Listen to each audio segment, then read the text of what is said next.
Jon Snow stood atop the wind-swept battlements of Castle Black, the cold cutting at his cheeks like 1,000 tiny knives. Word from the south had only just reached the wall. It was said that Lord Eddard Stark, Jon's father in all but name, had been branded a traitor by the Iron Throne and executed on King Joffrey's order.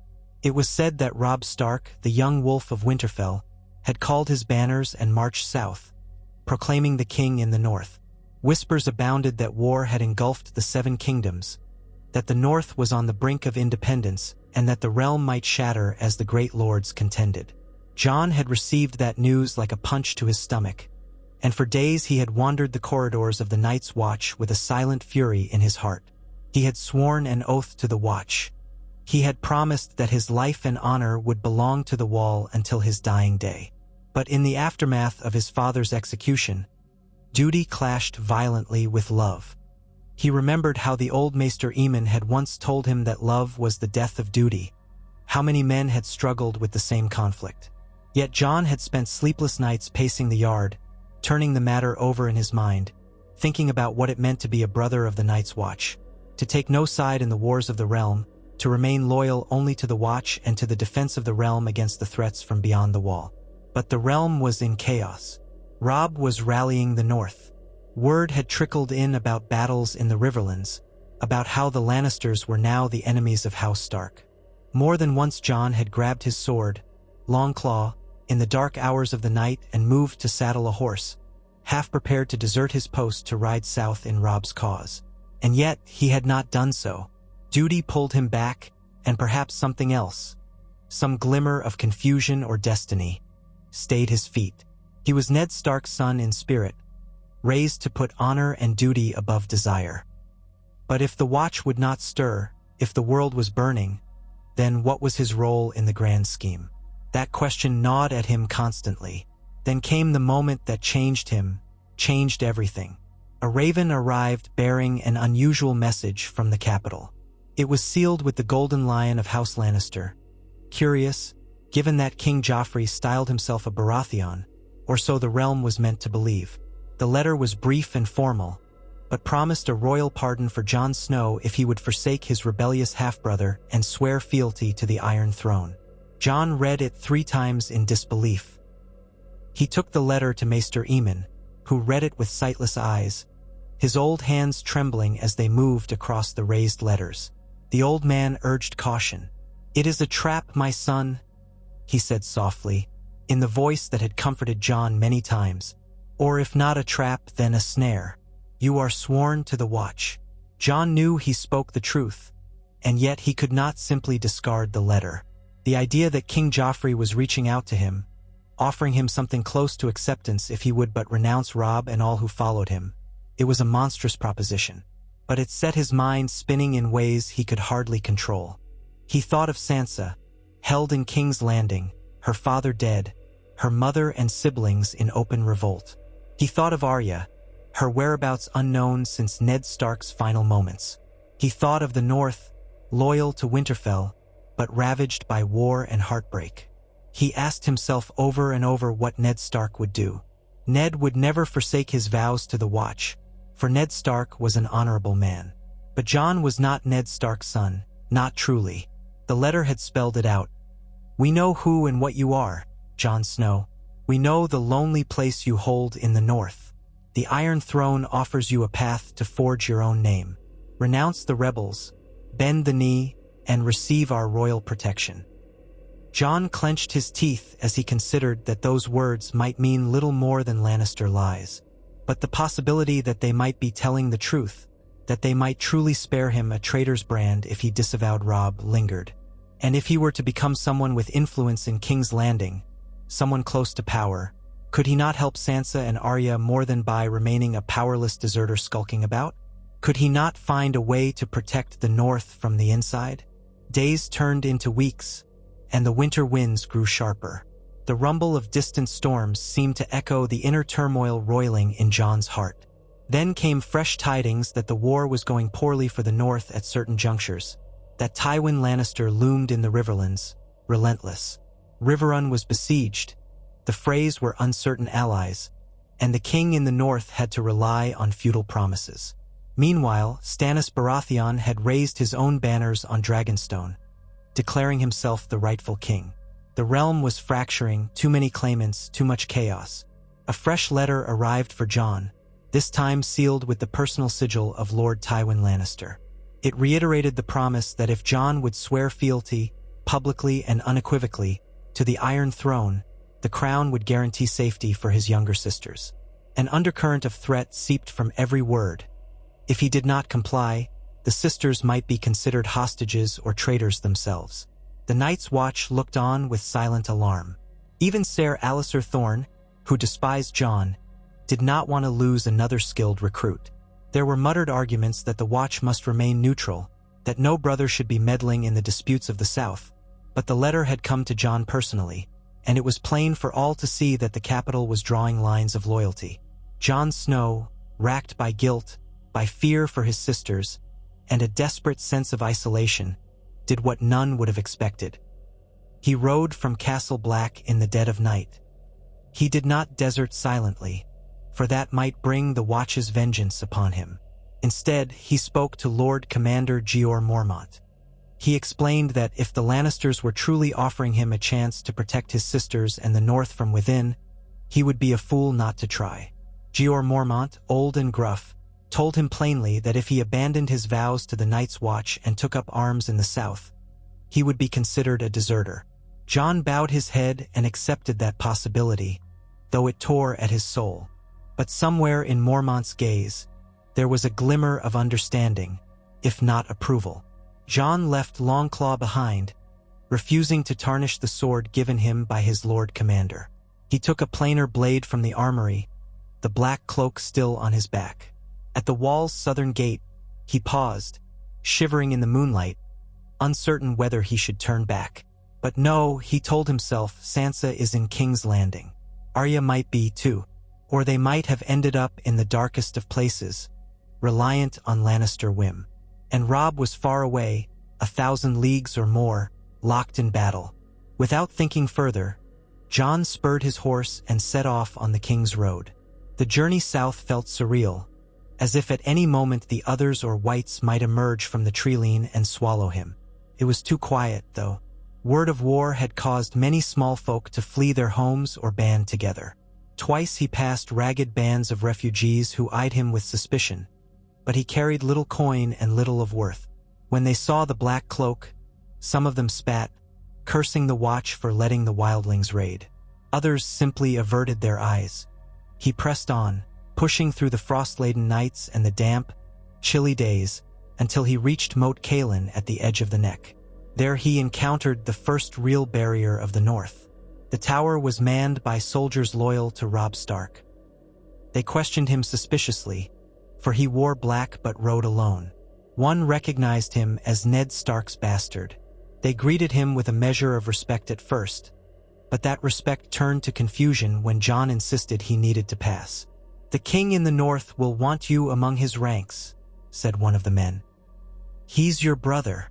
Jon forced a grim smile. "He's my brother, and I love him, but my place is elsewhere." The soldiers glanced uneasily among themselves, uncertain what that meant.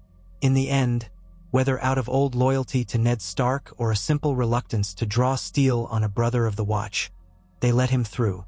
South of Moat Cailin, the land changed character. The swamps and marshes of the Neck gave way to denser forests. The air grew warmer, though not by much. Jon's mind churned with doubts, regrets, and half-formed plans. He wondered if he was making the greatest mistake of his life. Perhaps Robb would brand him a traitor if ever they came face to face again. Perhaps the Night's Watch would forever name him deserter. Perhaps the Lannisters would only use him as a puppet. But the image of Sansa, frightened, forced to lie about her father's treason, kept him going. He would find a way to save her. That conviction solidified into an iron vow, overshadowing all others. He pressed on, alone.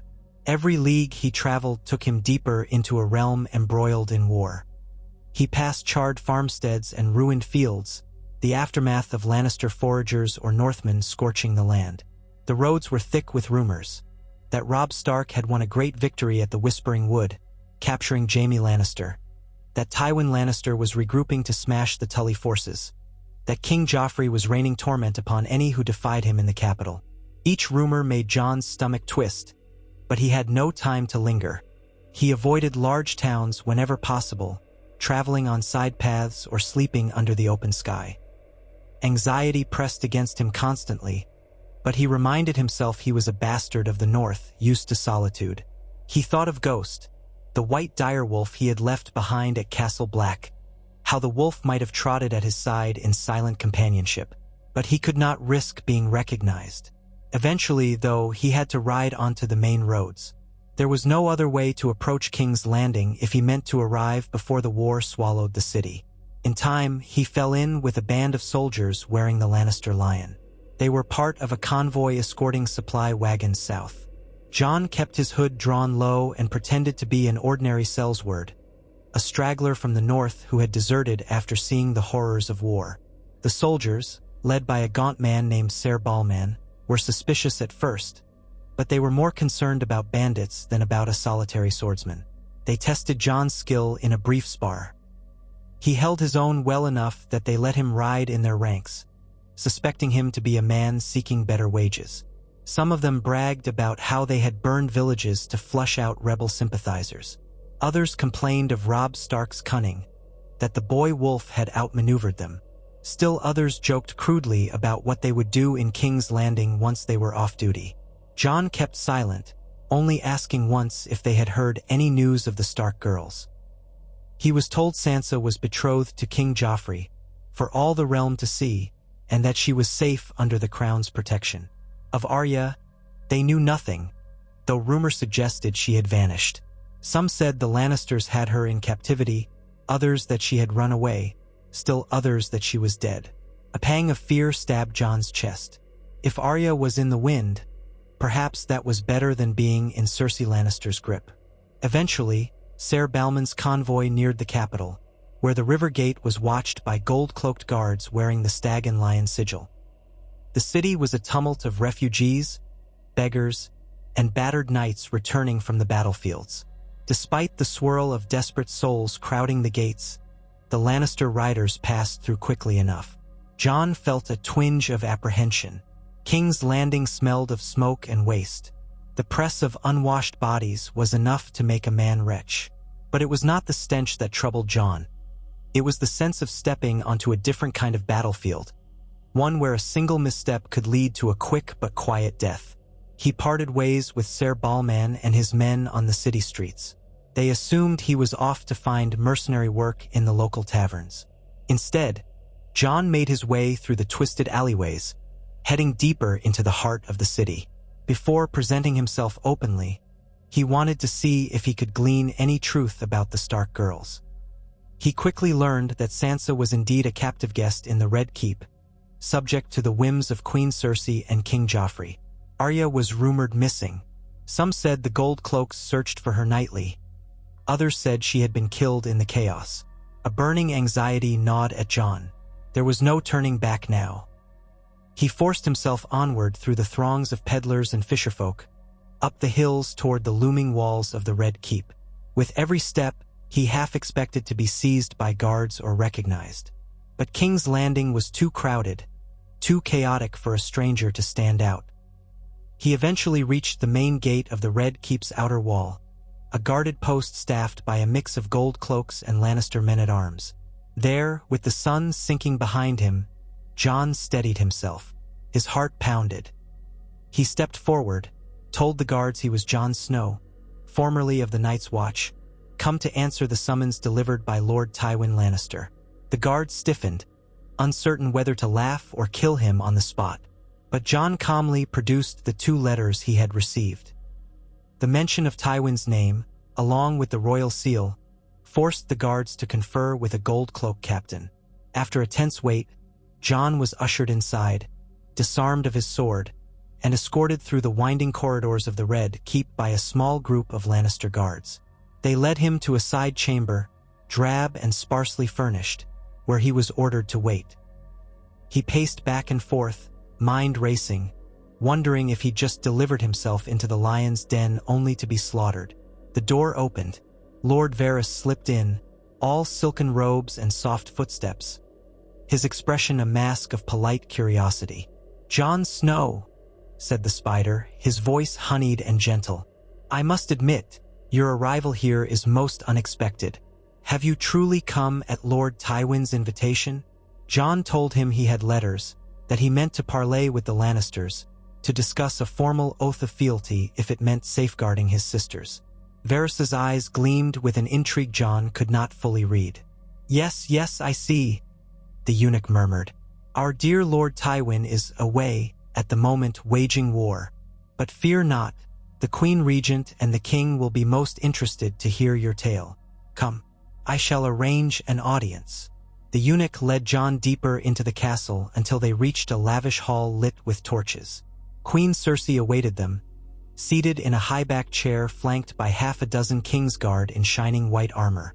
Joffrey was not present, but the Hound stood off to one side, his burnt face twisted in scornful amusement. 3 other courtiers lingered behind the queen, whispering and smirking. Cersei Lannister regarded Jon with those cool, emerald-green eyes. Jon forced himself to remain steady under her gaze, though he felt her measuring him, dissecting him with every flicker of her expression. "So," she said, her voice light but edged with curiosity, "Lord Snow, or is it Brother Snow? I can never keep track of formalities with those who break their vows." Her lips curved in a cool smile. Jon bowed stiffly.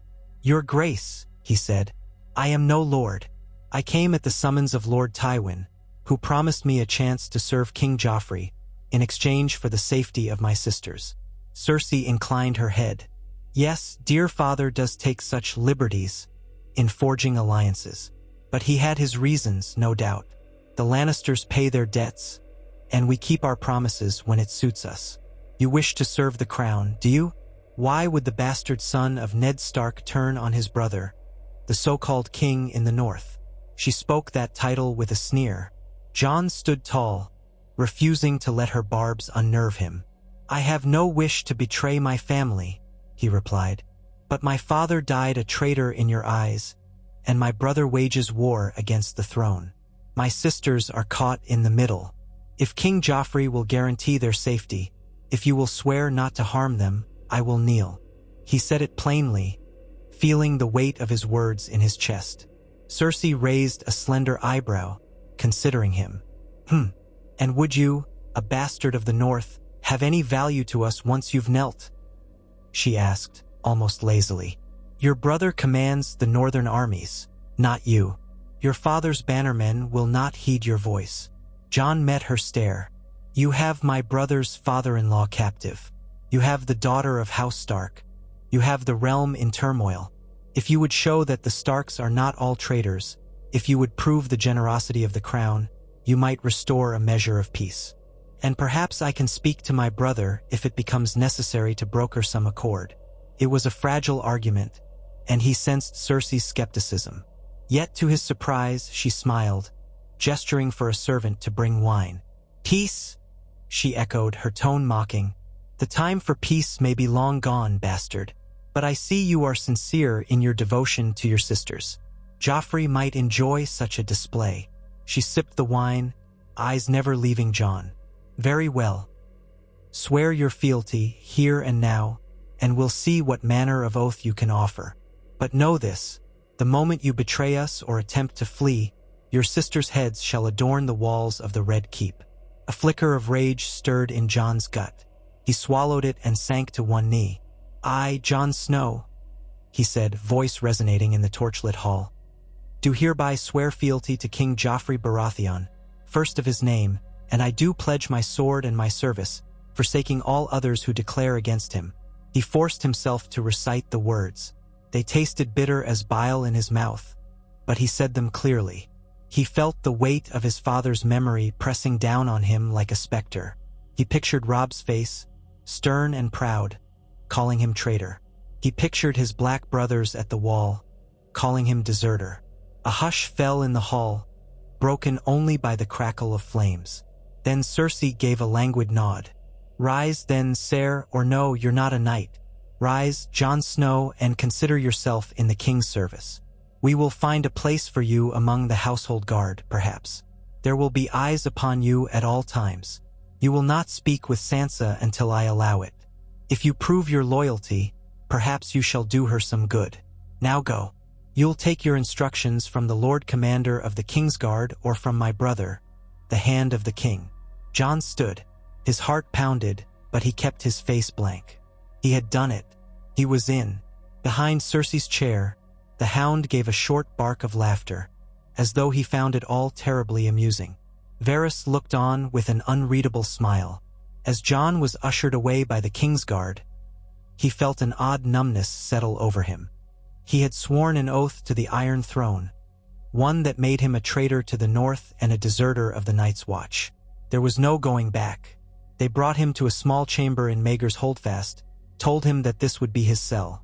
No, his quarters, but it felt like a cell. A single window overlooked the Blackwater Rush, far below. The furnishings were modest, but more than he was used to at the Wall. Still, the stench of betrayal would not leave him. He slumped onto the narrow bed and buried his head in his hands.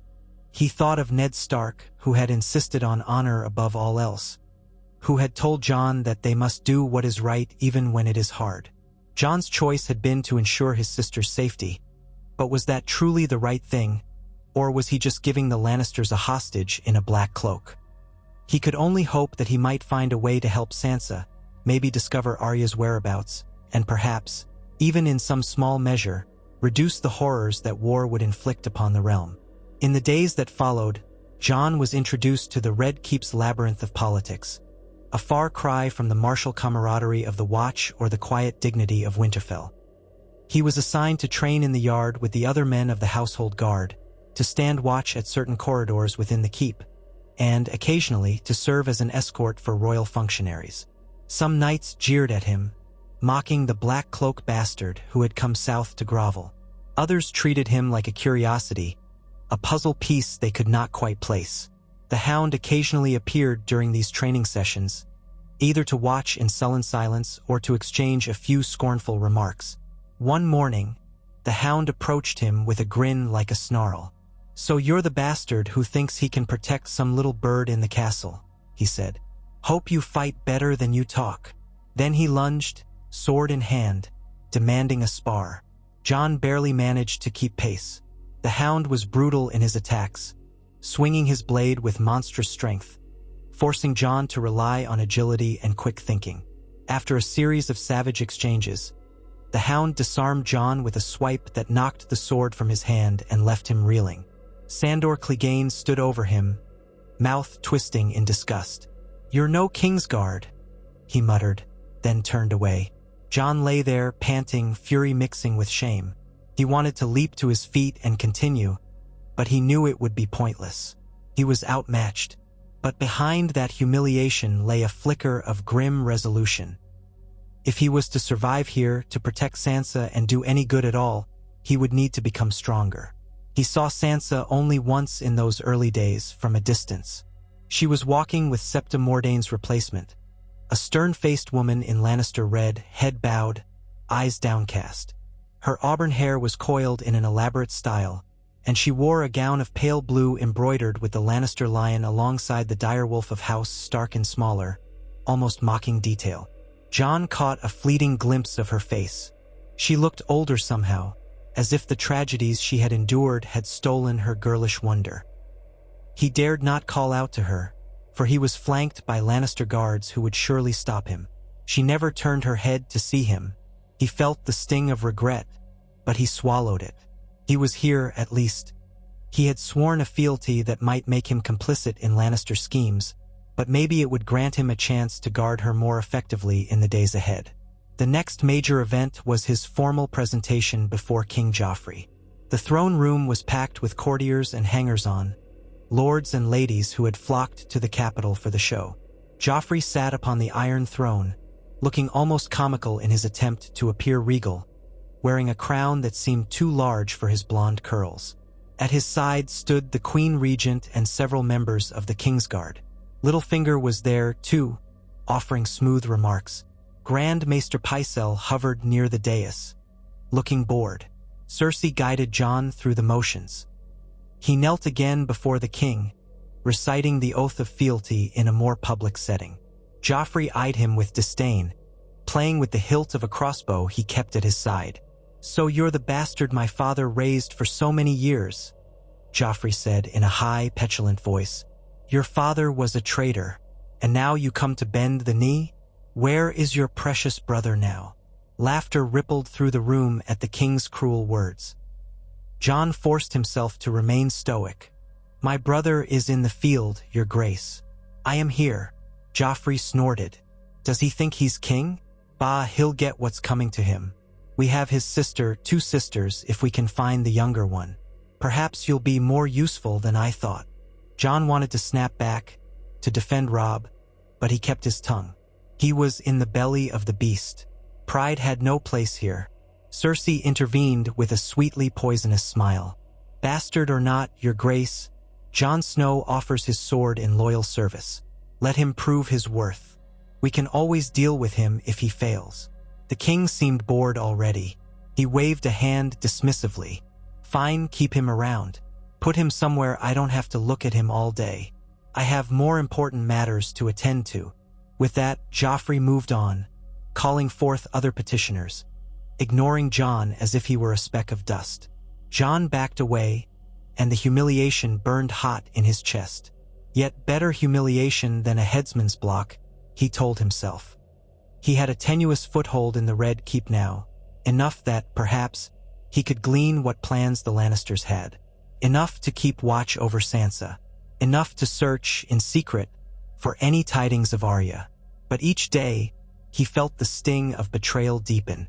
He thought of Robb, the king in the north, bravely leading his men into battle. Would Robb hear that Jon Snow had knelt to the Lannisters? Would that news crush him with betrayal, or only harden his resolve to see the war through? Jon did not know. At times, he found himself in the Godswood of the Red Keep, an unimpressive courtyard with a stump of a weirwood, the heart tree long gone. He stood in silence amid the foreign oak and elm, wishing for the old gods to offer some guidance. There was only silence, the gentle rustling of leaves. In the swirling confusion of court life, rumors came and went like the tide. Stannis Baratheon was said to be gathering ships. Renly Baratheon had declared himself king in Highgarden's embrace. The Riverlords fought on with Robb Stark, who had scored more victories than defeats. Jon had little time to dwell on these rumors, for the Lannisters kept him busy. He was summoned to attend Tommen and Myrcella, the younger royal children, on rides through the city. He was made to stand watch outside Joffrey's private chambers more than once, hearing the boy king's shrill voice berating servants from behind closed doors, and he was asked, quietly by Cersei, if he would deliver certain messages to important lords who visited the castle. Messages that often made Jon's stomach churn. He was becoming a minor piece in their scheme, an errand boy with just enough tarnished Stark name to be interesting. One day, near dusk, a hush fell over the Red Keep. Another letter had arrived, carrying news of a major battle on the banks of the Green Fork. Robb Stark had shattered a Lannister host, or so the story went, capturing hundreds of men.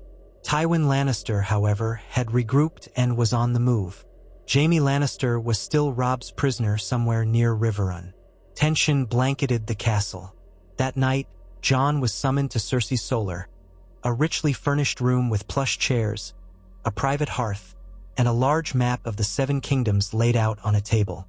Cersei was alone, studying the map with narrowed eyes. She gestured for Jon to enter and close the door. "The war grows complicated," she said.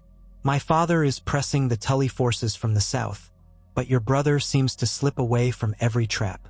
He must be getting advice from seasoned commanders. I need to know all you can tell me about Robb's nature, his weaknesses." Jon stood by the table, staring at the lines that represented the neck, the twins, the Riverlands. He swallowed a bitter taste. Was he truly going to betray Robb's secrets? Did he even know enough to be of use? "My brother is young," Jon said carefully, "but strong-willed. He learned from our father's best knights. He's not foolish. I doubt he'll rush into a trap." Cersei studied Jon's face. "That tells me nothing," she said coldly. I want details. What is he afraid of? Who commands his cavalry? How many men might he leave in the north? Jon's jaw tightened. I was sent to the wall when he was still learning to lead a household guard. I know little of his war council. Cersei pursed her lips. Disappointing.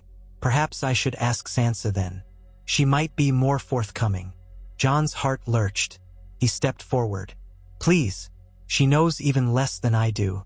She was a child, fresh from Winterfell, with no knowledge of the armies. If you threaten her... He caught himself, realizing he was stepping on dangerous ground. Cersei arched an eyebrow. You forget your place, bastard. You swore fealty. Remember who holds your sisters lives in her hand. Jon bowed his head, anger swirling. He forced a calm tone. Yes, your grace. Forgive me. Cersei waved him off, turning her attention back to the map. It seems the best way to bring your brother to heel is to maintain pressure. If the Starks see that we can break their so-called king in the north from within, they might bend. I wonder if you might play a role in that. If we were to, say, arrange a parley, would Robb trust you to come to him with terms? Jon's mind raced. A parley with him as the messenger? Would Robb even agree to see him? And if he did, what then? Could Jon deliver a Lannister ultimatum and keep his soul? Cersei studied his expression, reading the turmoil behind his eyes. She sighed, as if in mild disappointment. No matter, you are still new in our service.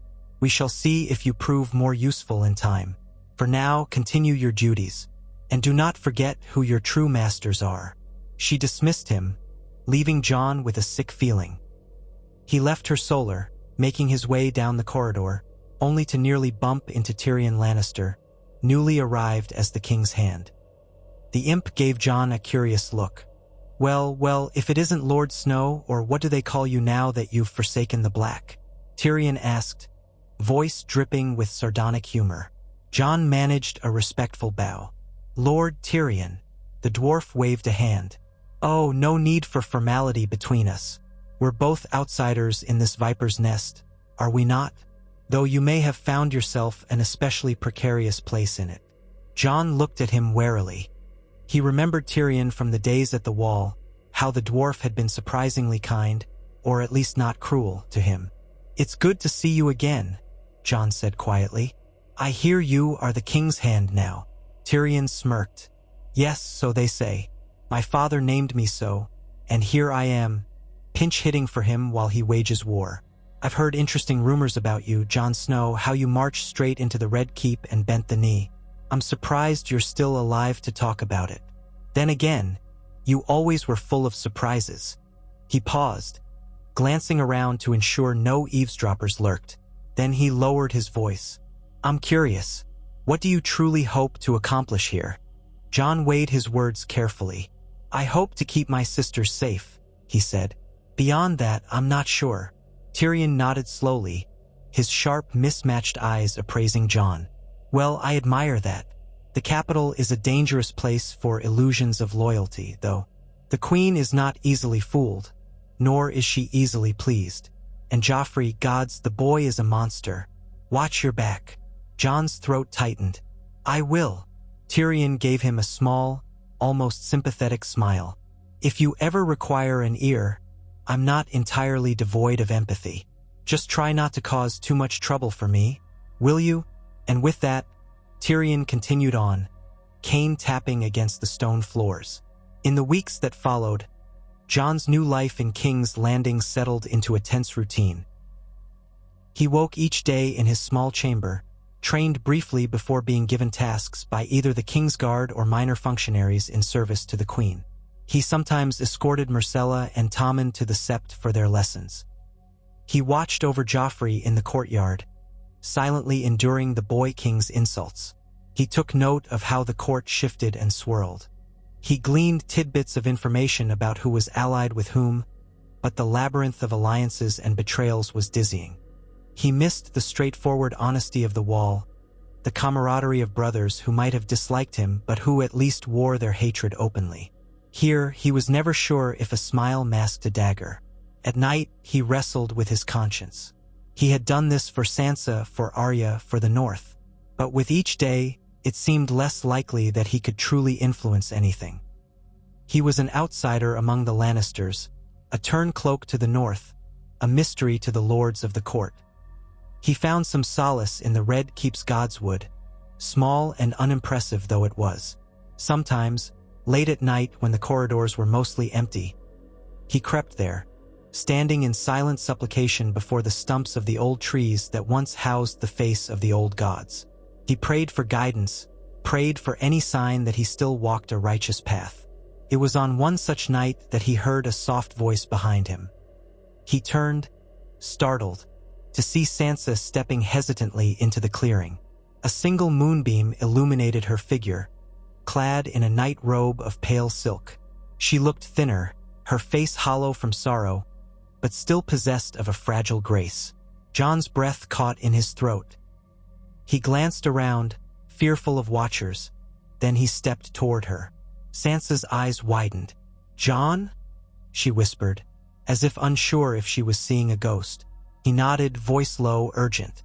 "Sansa, you shouldn't be out at this hour." She folded her arms across her chest, hugging herself. "I know, but couldn't sleep. Sometimes I come here to pray. The sept is so, I can't bear it." She looked on the verge of tears. Then she gazed at Jon searchingly. "They told me you bent the knee. They said you were here serving King Joffrey. Is it true?" Jon felt as though a blade twisted in his heart. He reached for her hand, half afraid she would recoil. She hesitated, then let him take it. "Sansa, I did it to protect you. I swear it." He saw the confusion and hurt flicker across her face. "We are all so scattered," she whispered. "Father is dead. Mother is far away with Robb, Arya's missing, and I'm trapped here. You came to help me?" Jon nodded. "I wanted to keep you safe." Her voice trembled. "But you've sworn yourself to them. You're on their side." Tears brimmed in her eyes, and Jon squeezed her hand gently. "No, Sansa, I'm on your side. I'll do what I must to keep you out of harm's way." He didn't mention the cost to his soul or to his place in the north. Sansa's tears escaped, sliding down her cheeks. She lowered her gaze. "Joffrey is so cruel, Jon. He hurts me with words and sometimes he hits me. He threatens me with father's fate. I'm so frightened all the time." Jon's anger flared, a white-hot rage that made his hand tighten on hers. "If he lays a finger on you," he began, but he knew realistically he could do nothing in the open. Joffrey was the king.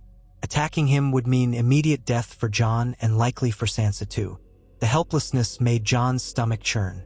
"I'm sorry," he whispered. "I promise, I'll do what I can. I don't know how to fix this yet, but I won't stand by and let him torment you if there's any way to prevent it." She nodded, sobbing softly. Jon drew her into an embrace. For a moment, it felt like they were back in Winterfell, siblings huddled before the hearth.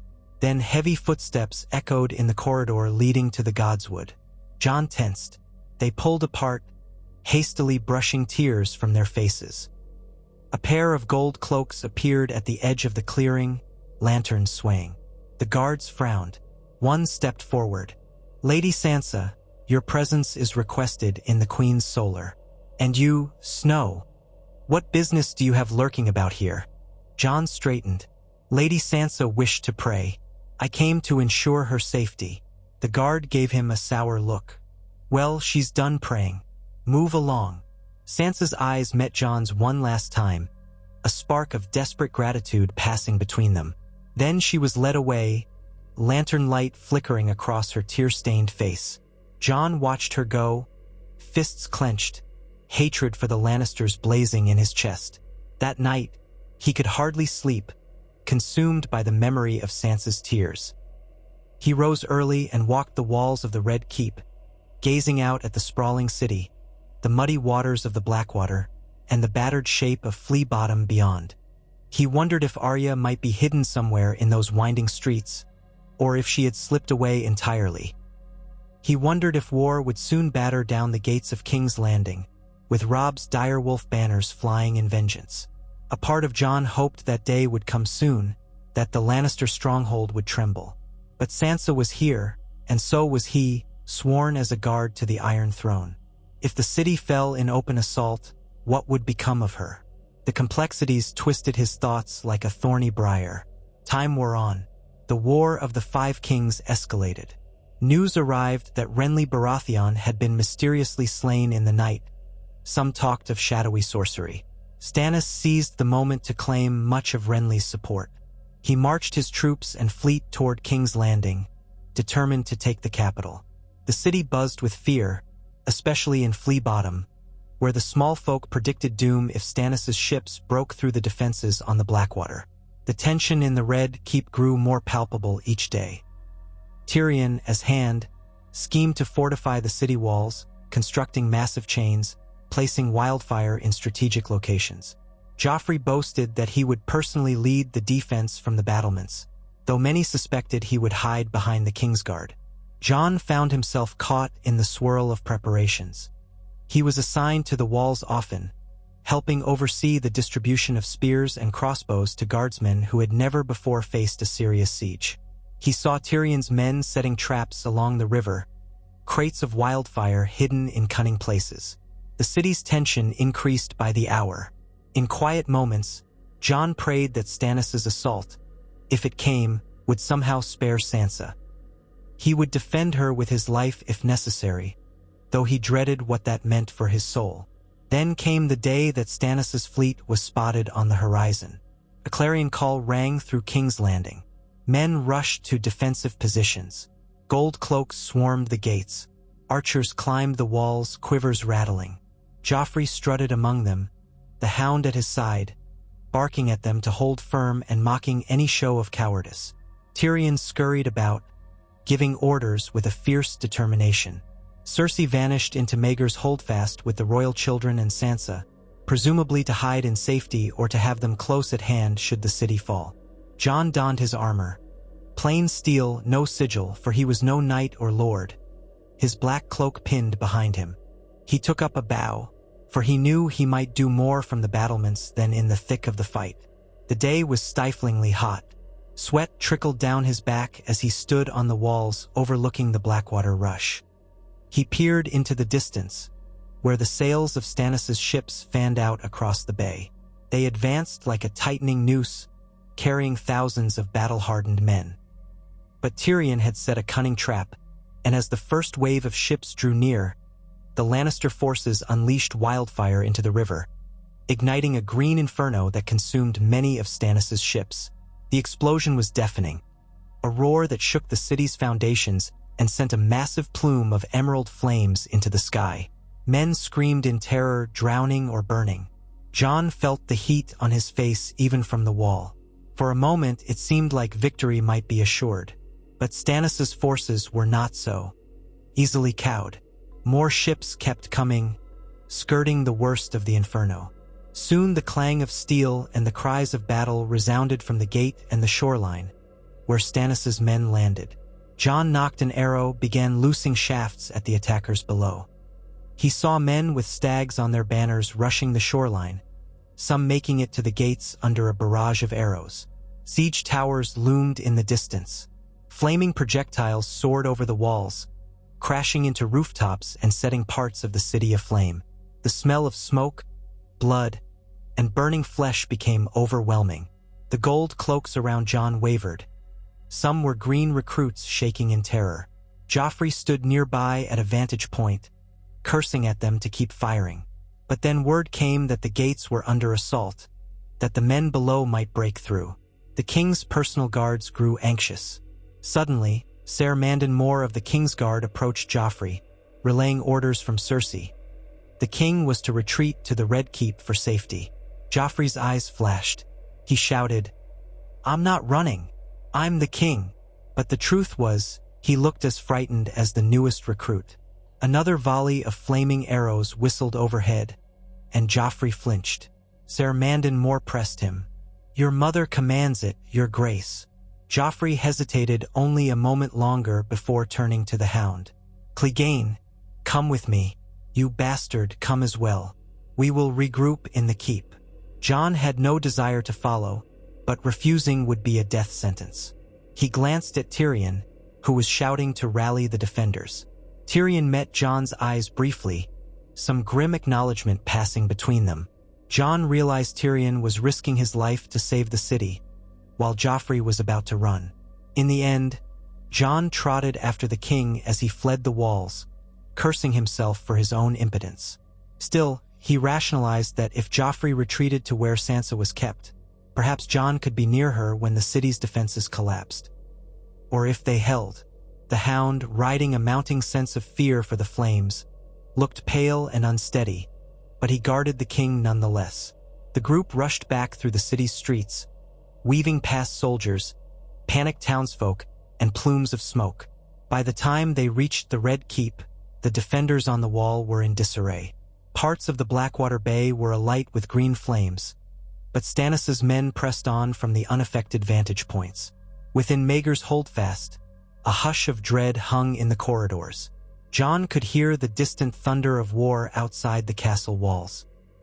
He was ordered to remain in the outer courtyard while Joffrey disappeared inside with the Hound, presumably to hide among his retainers.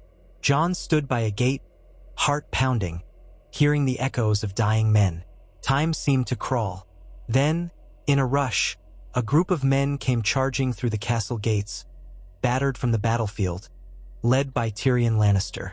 His face was smeared with blood, a shallow cut on his forehead. He barked orders to block the gates and hold fast. "Where's the king?"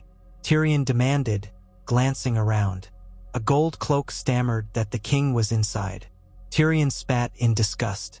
"Coward," he muttered, but there was no time to dwell on it. An alarm sounded that the walls might breach at the mud gate. Jon moved instinctively to follow Tyrion, but a guard grabbed him. "You stay put. The queen wants you near." Jon wavered, torn between wanting to help hold the walls or abiding by the queen's demands to remain with the king. Ultimately, he obeyed, left to pace the courtyard, useless. Hours stretched on, a cacophony of destruction outside. Eventually, the tide turned when the forces of House Tyrell arrived. Loras Tyrell, allied with the Lannisters after Renly's death, brought fresh cavalry that smashed into Stannis's flank.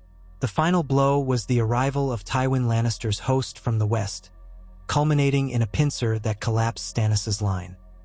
The battered remains of Stannis's army retreated in disarray, leaving a smoldering ruin along the Blackwater. The city was saved, at least for the moment. At sunrise, bells tolled. Victory was declared.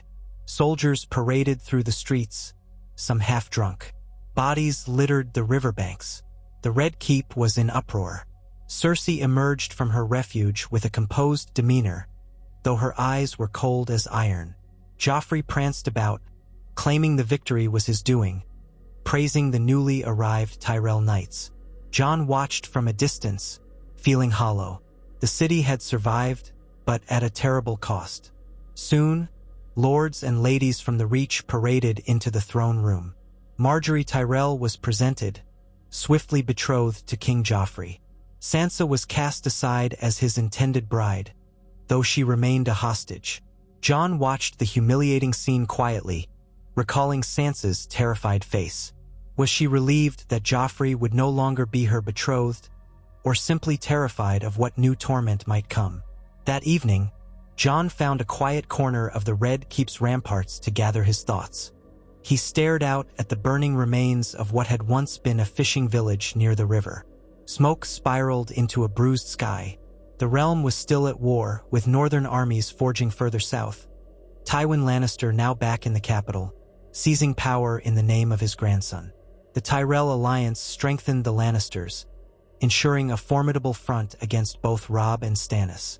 Jon felt the weight of that alliance pressing on his heart. Robb's rebellion might falter, outnumbered by the combined forces of the Westerlands and the Reach. Jon knew the North would bleed all the more, and he was here, wearing the black cloak of a watch he had deserted, sworn to a king he despised. A voice startled him from behind. "A lovely view of ruin and devastation, is it not?" Tyrion Lannister said, limping up to stand beside Jon. The dwarf wiped sweat from his brow. His face bore a bandage across his scar. "If not for my wild idea of wildfire, Stannis might be feasting in the Red Keep right now." Jon nodded. "You saved the city, my lord. They all cheer for the king, but it was you and the men who fought at the walls." Tyrion chuckled drily. "It is the nature of kings to claim credit for others' deeds. Joffrey is no exception. He crows as if he single-handedly routed Stannis. Well, that's the way of the world." He cast Jon a thoughtful look. "So you remain. The queen has not decided to rid herself of you. You must be treading carefully indeed." Jon shrugged, feeling exhausted. "I remain because Sansa remains. My vow was to protect her." Tyrion nodded, gazing out at the hazy skyline. "Honor is a curious thing, especially in a place like this. When I first met you at the wall, you seemed a boy with more innocence than cunning. Yet you're playing a dangerous game now, are you not?" Jon took a breath. "I never wanted to play, but I have no choice." Tyrion's smile was faint and weary. "We rarely do. Well, if you ever require assistance, I am the king's hand. I can do something, perhaps, so long as it aligns with the Lannister interest. But be warned, everything has a price here, and my father, the great Lord Tywin, is not a man to be trifled with." Jon dipped his head in a small gesture of thanks. He felt a flicker of an idea that perhaps Tyrion could help him spirit Sansa away, or discover Arya's fate, or do something to mitigate the harshness inflicted on the North. But he also knew that Tyrion's loyalties, complex though they might be, ultimately lay with House Lannister. Jon was alone in many ways, left to walk this knife's edge. Far above, the sky was streaked with the final red light of evening, as though even the heavens bled in reflection of the city's torments. Jon closed his eyes, thinking of the cold winds of the wall, the silent forests of the north, the families shattered by war. He thought of Robb, king in the north, struggling to maintain alliances, to hold back the Lannisters. He thought of how his own presence here might speed the ruin of that cause, or perhaps, in some twist of fate, he could steer things differently. For the next week, the capital reeled from the battle's aftermath. Tywin Lannister made a grand entrance with Mace Tyrell, parading victorious knights through the streets. The small folk cheered because they believed they had been saved from Stannis' tyranny. Heads were put on spikes outside the walls, raiders, traitors, or unfortunate men from Stannis' army. The city stank of death. Bodies festered in the waters of the Blackwater. Now, with the Reach as an ally, the Lannisters commanded tremendous resources: grain, soldiers, horses. The North, by comparison, was far away and isolated, ravaged by war. Yet Robb remained undefeated in open battle. Lord Tywin, in a private war council that Jon overheard only in fragments, discussed how to choke the North, to sever their supply lines, to bribe the Freys, to sow discord among Robb's bannermen. Jon kept silent, feeling a cold dread. The plan was to wait Robb out, corner him until his newly minted crown meant nothing. Occasionally, Jon caught glimpses of Sansa in the halls. Since Margaery Tyrell had arrived, the court's attention had shifted away from Sansa's betrothal. She was no longer the future queen, which spared her from Joffrey's more public humiliations, but it also made her more of a plaything for the Lannisters. They toyed with her sense of security. One day, Joffrey would force her to attend a gathering in the throne room, only to make her stand in front of courtiers while he flung cruel remarks at her. Another day, he would ignore her entirely, devoting his attention to Margaery. Sansa's eyes were always cast down, her face pale. Jon did what he could. He followed her at a distance when he could contrive it, ensuring that no guard laid a hand on her. But more often than not, he was powerless. He heard the whispers that she was trying to flee, that she might find allies to smuggle her away. He even heard some rumors that Tyrion Lannister himself might marry her to secure Winterfell. All of it left Jon in a swirl of uncertainty. Then, late one night, as Jon stood watch by a deserted corridor in Maegor's Holdfast, a handmaid approached him, glancing nervously over her shoulder. She was a slight woman, mousy-haired, with a faint scar across one cheek. She thrust a small parchment note into Jon's hands and scurried away. Jon unfolded it, eyes widening. In neat handwriting it read, "If you want to save the girl, come to the Godswood at midnight." There was no signature. John's mind raced. Was it a trap? Possibly. But if it concerned Sansa, he had to follow it. As the appointed hour neared, he slipped away from his post. Dangerous, for shirking duty could lead to severe punishment, and made his way to the Godswood. The city was quiet, the Red Keep's corridors dimly lit by torches sputtering in iron sconces. He entered the small Godswood, heart pounding.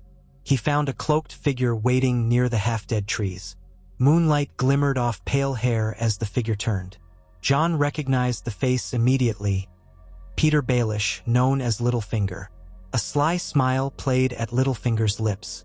"Good of you to come, Lord Snow." John stiffened. "I'm no lord. What do you want?" Littlefinger clasped his hands. "A direct question. You truly are your father's son. Or are you? Regardless, I suspect you desire Sansa's safety above all else. I may have an opportunity for you." John narrowed his eyes. "Opportunity?" Littlefinger inclined his head. "Our sweet Sansa is no longer betrothed to Joffrey, which places her in a precarious position. The Lannisters could decide to use her in any number of ways. You, I suspect, would like to see her spirited away from this nest of vipers, perhaps to Winterfell or anywhere beyond their reach." John's chest tightened. "Of course I would. But how?" Littlefinger stepped closer, his voice hushed. "That is the question, isn't it? I have certain connections, certain shipping interests. If she were to depart the city discreetly, no one need be the wiser. The question is, what is it worth to you?" John scowled, suspecting a trap. "I have no wealth, if that's what you mean." Littlefinger chuckled softly. "Wealth can take many forms, dear boy. I might consider this an investment in goodwill. Let us say you owe me a favor, and I shall collect it at a time of my choosing. That is the price. Are you willing to pay it?" John hesitated. Deals with Littlefinger were known to be dangerous, slippery. But if this was a chance to save Sansa— "Yes," John said, voice trembling with the weight of it. "I'll do whatever it takes, if you can truly get her away safely." Littlefinger's smile widened. "Excellent. Then we have an understanding. I will handle the details. You need only ensure that when the time comes, you usher her to the designated location, and keep the Lannister guards from interfering. Then she'll be on a ship bound for, well, let us say she'll be beyond the Lannisters' reach." John swallowed, uncertain. "Where will she go?" Littlefinger waved a hand. "Somewhere safe. The less you know, the better for all concerned. These walls have ears. And do not breathe a word of this to anyone. We must move carefully." John pressed him. "When?" Littlefinger shrugged. "Within a fortnight, perhaps. I'll arrange a few matters. Watch for my signal." With that, the Master of Coin turned, his cloak swirling around him. He cast one last glance over his shoulder. "Remember, Jon Snow, you shall be in my debt." Then he vanished into the shadows, leaving Jon alone among the silent trees. Jon's heart hammered with a mixture of hope and trepidation. If Littlefinger was sincere, Sansa might finally escape. But at what cost? Jon recalled Tyrion's warning. Everything in King's Landing had a price. He only hoped he would not regret paying it. In the days that followed, Jon went about his duties with renewed tension. He tried to communicate discreetly with Sansa, but the opportunities were few. She seemed more guarded than ever, and there were always servants or guards hovering nearby. Meanwhile, the court bustled with new alliances and intrigues. Marjorie Tyrell became a fixture at Joffrey's side, bringing her graceful presence and the wealth of Highgarden to the capital. She seemed adept at charming the small folk, organizing distributions of bread and turnips for the starving. Some claimed she was a cunning manipulator. Others adored her. Joffrey basked in the new attention, preening like a peacock. Tywin Lannister, as Hand, cracked down on any rumors of disloyalty. Soon enough, a note arrived for Jon, slipped under his chamber door late at night. It bore a simple message: "Tomorrow at the hour of the bat. Be ready by the stables." Jon burned the note immediately. The hour of the bat was twilight, just after the sun set. He barely slept that night, imagining all the possible ways this could go wrong. If the Lannisters caught wind of it, Sansa might be executed. Jon himself would be lucky to escape with a quick death. But if they succeeded, Sansa would be free, perhaps reunited with her mother and brothers. That was worth any risk. As the appointed hour approached the next evening, Jon positioned himself near the royal stables, which connected to a narrow gate leading outside the Red Keep's walls. The area was dimly lit by a few torches, the stable boys absent at supper. Jon's heart thudded. He waited, scanning the shadows. Then he saw Littlefinger slip into view, guiding Sansa by the arm. She wore a dark cloak with a hood pulled low. Even in the faint torchlight, Jon could see her eyes wide with fear and excitement. Peter Baelish gestured for Jon to join them at the stable's side door. "We have a carriage waiting beyond the gate," he whispered. "Bound for the harbor. You two go first. I'll follow to ensure we're not observed." Jon nodded, taking Sansa's hand. It trembled in his grasp. He led her quietly past the final gate, which was guarded by 2 men in Lannister red, half distracted by some mundane conversation. Jon approached them carefully, adopting a casual tone. "The Hand has ordered us to deliver a package to the harbor." The guards frowned. "We heard no such order." Jon forced a shrug. "It's Littlefinger's personal business, if you'd prefer to question him." At the mention of Littlefinger, one guard seemed to waver. Littlefinger's name carried a certain weight in the finances of the realm. Or perhaps they simply didn't want to risk the Master of Coin's wrath for disobeying an urgent errand. They muttered among themselves, then let Jon and Sansa pass. They emerged into the darkening streets behind the Red Keep, where a plain carriage waited, a single hooded driver at the reins. Jon helped Sansa inside. She clutched his hand so tightly it hurt. He climbed in beside her, heart pounding. Moments later, Littlefinger appeared, nodding curtly. "Go," he said to the driver. The carriage lurched forward, wheels rattling over uneven cobblestones. Littlefinger sat across from Jon and Sansa in the cramped interior. He kept glancing out the small window, as if expecting pursuit at any moment. The city outside was subdued by the late hour, though pockets of revelers and drunk soldiers occasionally passed. Jon prayed that no one important would recognize them. They wound through narrow streets, crossing an open square. At one point, a column of gold cloaks marched past, torches flaring. The driver halted, letting them pass, hearts in throats. But the guards paid no heed to a simple carriage. Finally, they reached the harbor. The stench of fish, sewage, and brine filled the air. Here, a forest of masts loomed against the night sky. Littlefinger guided them to a secluded pier where a modest ship awaited, sails furled. A small crew was ready to depart. Sansa's breath caught in her throat. "We're really leaving," she whispered, voice wavering with disbelief. Littlefinger placed a gentle hand on her shoulder. "Yes, my dear. Tonight is your chance at freedom." Jon couldn't help but eye Littlefinger warily. "Where will she go?" he asked again softly. Littlefinger shrugged. "Away from here, at least. The ship will take her to a port up the coast, from which she can travel further. I have associates who will see to her safety." Sansa turned, gazing at Jon. "Come with me," she said in a desperate plea. Jon's heart seized. If only he could. But he knew that leaving now would mean forgoing any chance to learn Arya's fate, or to shape events that might protect the North. It would also mean deserting the city. And if Robb still waged war, perhaps Jon could yet do some good. "I can't," he murmured, pained.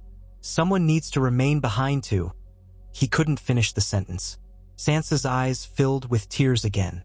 "But I don't want to leave you. I don't want to be alone." Jon hugged her, swallowing the lump in his throat. "You won't be alone. Think of Mother and Robb. You'll find them or they'll find you. This is your chance to be free of Joffrey, free of the Lannisters. You have to go." Littlefinger cleared his throat. "Time is short. We must board." Sansa clung to Jon for a long moment. Then, with trembling steps, she followed Littlefinger down the gangplank onto the ship. Jon stood on the pier, watching her move across the deck under the glow of lantern light, the cloak still draped around her. His heart ached. Then Littlefinger, halfway up the gangplank, turned back, giving Jon a knowing smile. "Remember our bargain. You owe me," he said quietly. Jon nodded, face grim. Littlefinger disappeared onto the ship. A few minutes later, the lines were cast off. Sailors heaved on ropes. The ship slipped away from the dock, disappearing into the blackness of the bay. Jon stood there, motionless, long after the ship's lantern lights were swallowed by the night. He felt an odd mixture of relief and grief. Sansa was gone from King's Landing, beyond Joffrey's reach. That was what he wanted. Yet the city seemed darker and emptier now, and he was left behind to face whatever might come. Eventually, he turned away, retracing his steps through the silent streets, back to the Red Keep. He kept to the shadows, mindful that if the guards realized Sansa was missing, they might soon raise an alarm. For all he knew, the Lannisters would discover the truth quickly. Then what? Jon steeled himself. He would deny knowledge, pretend ignorance. He still had a role to play, perhaps a vital one if it meant eventually aiding Robb or finding Arya. Before dawn, Jon slipped into his chamber, eyes burning from exhaustion and anxiety. He lay upon the bed, but sleep was slow to come. Memories and fears churned in his mind. Had he done the right thing? Was Sansa truly safe? Or had he just delivered her into another web of deceit? He prayed to the old gods that his choice would spare her further torment. At least she was no longer caged in the Red Keep. That was all he could give her. In the days that followed, chaos rattled the court. The Lannisters discovered Sansa's disappearance. The king fumed, demanding answers. Cersei launched an investigation, questioning guards, servants, even Jon. Jon feigned shock and ignorance, claiming he had not seen Sansa in days. A few suspicious eyes fell upon him, but he stuck to his story. Littlefinger, too, expressed feigned surprise, blaming incompetent guards. Tywin Lannister seemed more concerned with the war effort than with the missing Stark girl, though he recognized the political blow. Without Sansa, the hope of using her as a hostage or forcibly marrying her to Lannister advantage was lost. Joffrey raged, threatening to have someone's head for this. But no culprit was found, at least not immediately.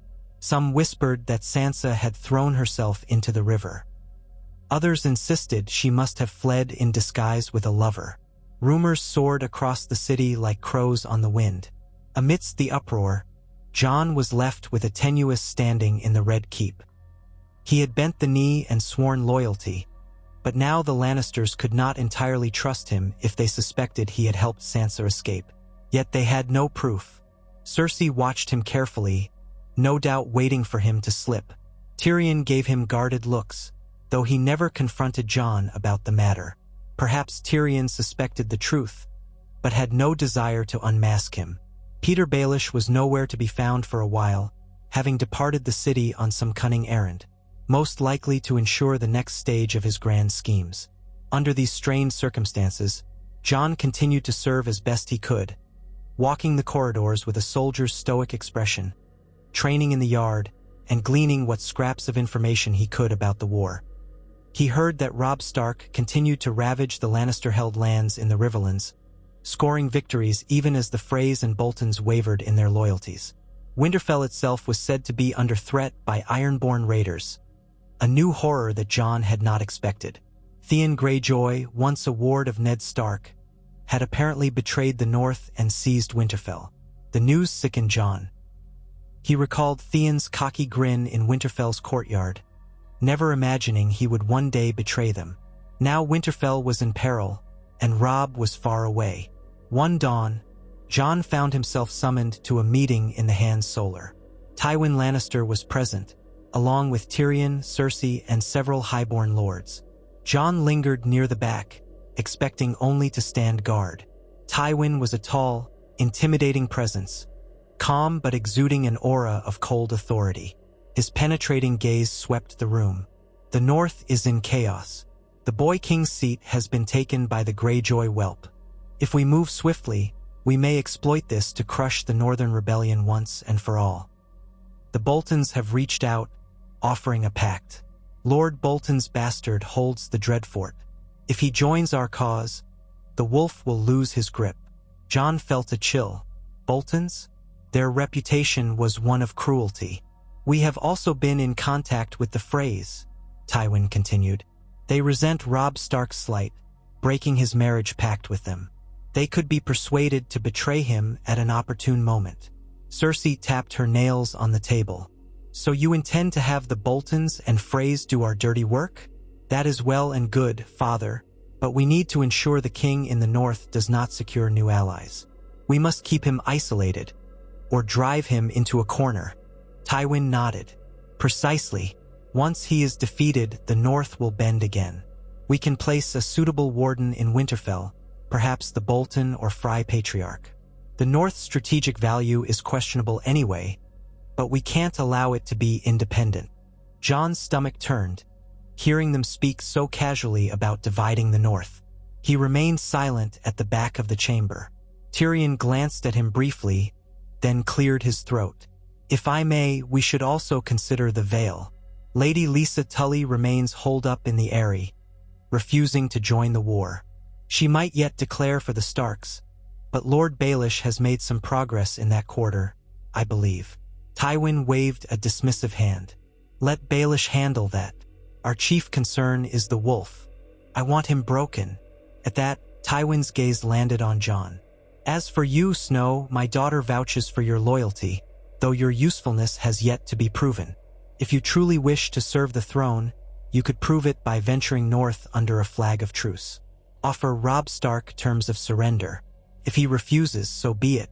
It will demoralize his men to see Ned Stark's own bastard as the Lannisters' envoy. Jon felt a rush of horror. They wanted to use him as a tool of intimidation, sending him to parley with Robb. The thought made his blood run cold. Did he dare face his brother after all he had done? He considered the possibility that it might be a chance to speak privately to Robb, to warn him of the Lannisters' machinations, to counsel caution regarding the Freys and Boltons. But if he did so and the Lannisters discovered it, it would be the end of him, and possibly the end of Sansa if she was caught or returned. Jon bowed stiffly. If that is the throne's wish, I will do as commanded. Cersei gave him a tight, triumphant smile. Good. We shall give you the official missives, sealed with the royal stamp. You will depart at once. Tyrion said nothing, but Jon caught the hint of sympathy in his mismatched eyes. That afternoon, Jon found himself gathering his gear, mounting a horse in the Red Keep's courtyard with half a dozen Lannister riders for escort. He would ride north, carrying the banner of the crown, carrying terms of surrender for Robb Stark, terms that demanded he bend the knee, relinquish all claims to independence, release Jaime Lannister, and deliver hostages to ensure his future obedience. In return, the Lannisters would promise a measure of clemency and let Robb keep Winterfell, if it wasn't already taken by the Ironborn. The terms were insulting, hardly worth the parchment they were written on. Jon doubted Robb would accept them, but he also knew if he refused to go, Tywin or Cersei would brand him traitor on the spot. With each clop of the horse's hooves, Jon felt the weight of destiny tightening around him like an iron band. He had begun this path to save his sisters, and he had succeeded, at least in freeing Sansa.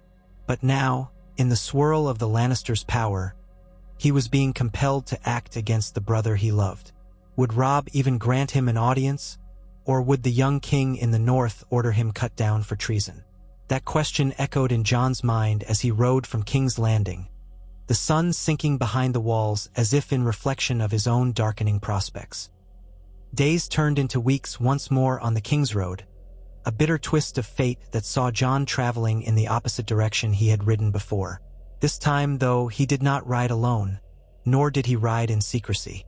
The Lannister knights and men-at-arms traveled with grim efficiency, flying the lion banner. Jon mostly kept to himself, pondering what words he might say to Robb, how he might warn him of betrayals, or if he dared. He also dreaded the possibility of confronting Catelyn Stark, who might regard him as a betrayer of her son. At Moat Cailin, the party was halted by Northmen suspicious of the Lannister banner. Jon came forward, cloak pulled back to reveal his face. The sight of Ned Stark's bastard caused a stir. Some recognized him and let the party pass, albeit grudgingly. North of the neck, the land was colder, the air sharper, the forests deeper. Jon's heart ached with longing for home, for Winterfell as he had known it. But it was said that Winterfell was in ruins now, sacked by Theon Greyjoy and later burned by unknown men. So many horrors had befallen the North in his absence. He felt numb. Eventually, after multiple detours to avoid war-torn regions, they received news that Robb Stark was encamped near the twins, trying to secure the Frey's continued support. The Lannister riders cursed their luck, for the twins were a fortress in their own right. But they pressed on. Late one afternoon, they saw the twin castles rising on either side of the Green Fork. Banners flew overhead, the direwolf of House Stark, along with the twin towers of House Frey. Their approach was tense. Frey outriders rode out to meet them, demanding to know their purpose. Jon showed them the sealed missive, declaring he was sent to parley with the king in the north. The Freys led them in under heavy guard, taking them across the massive bridge that spanned the river.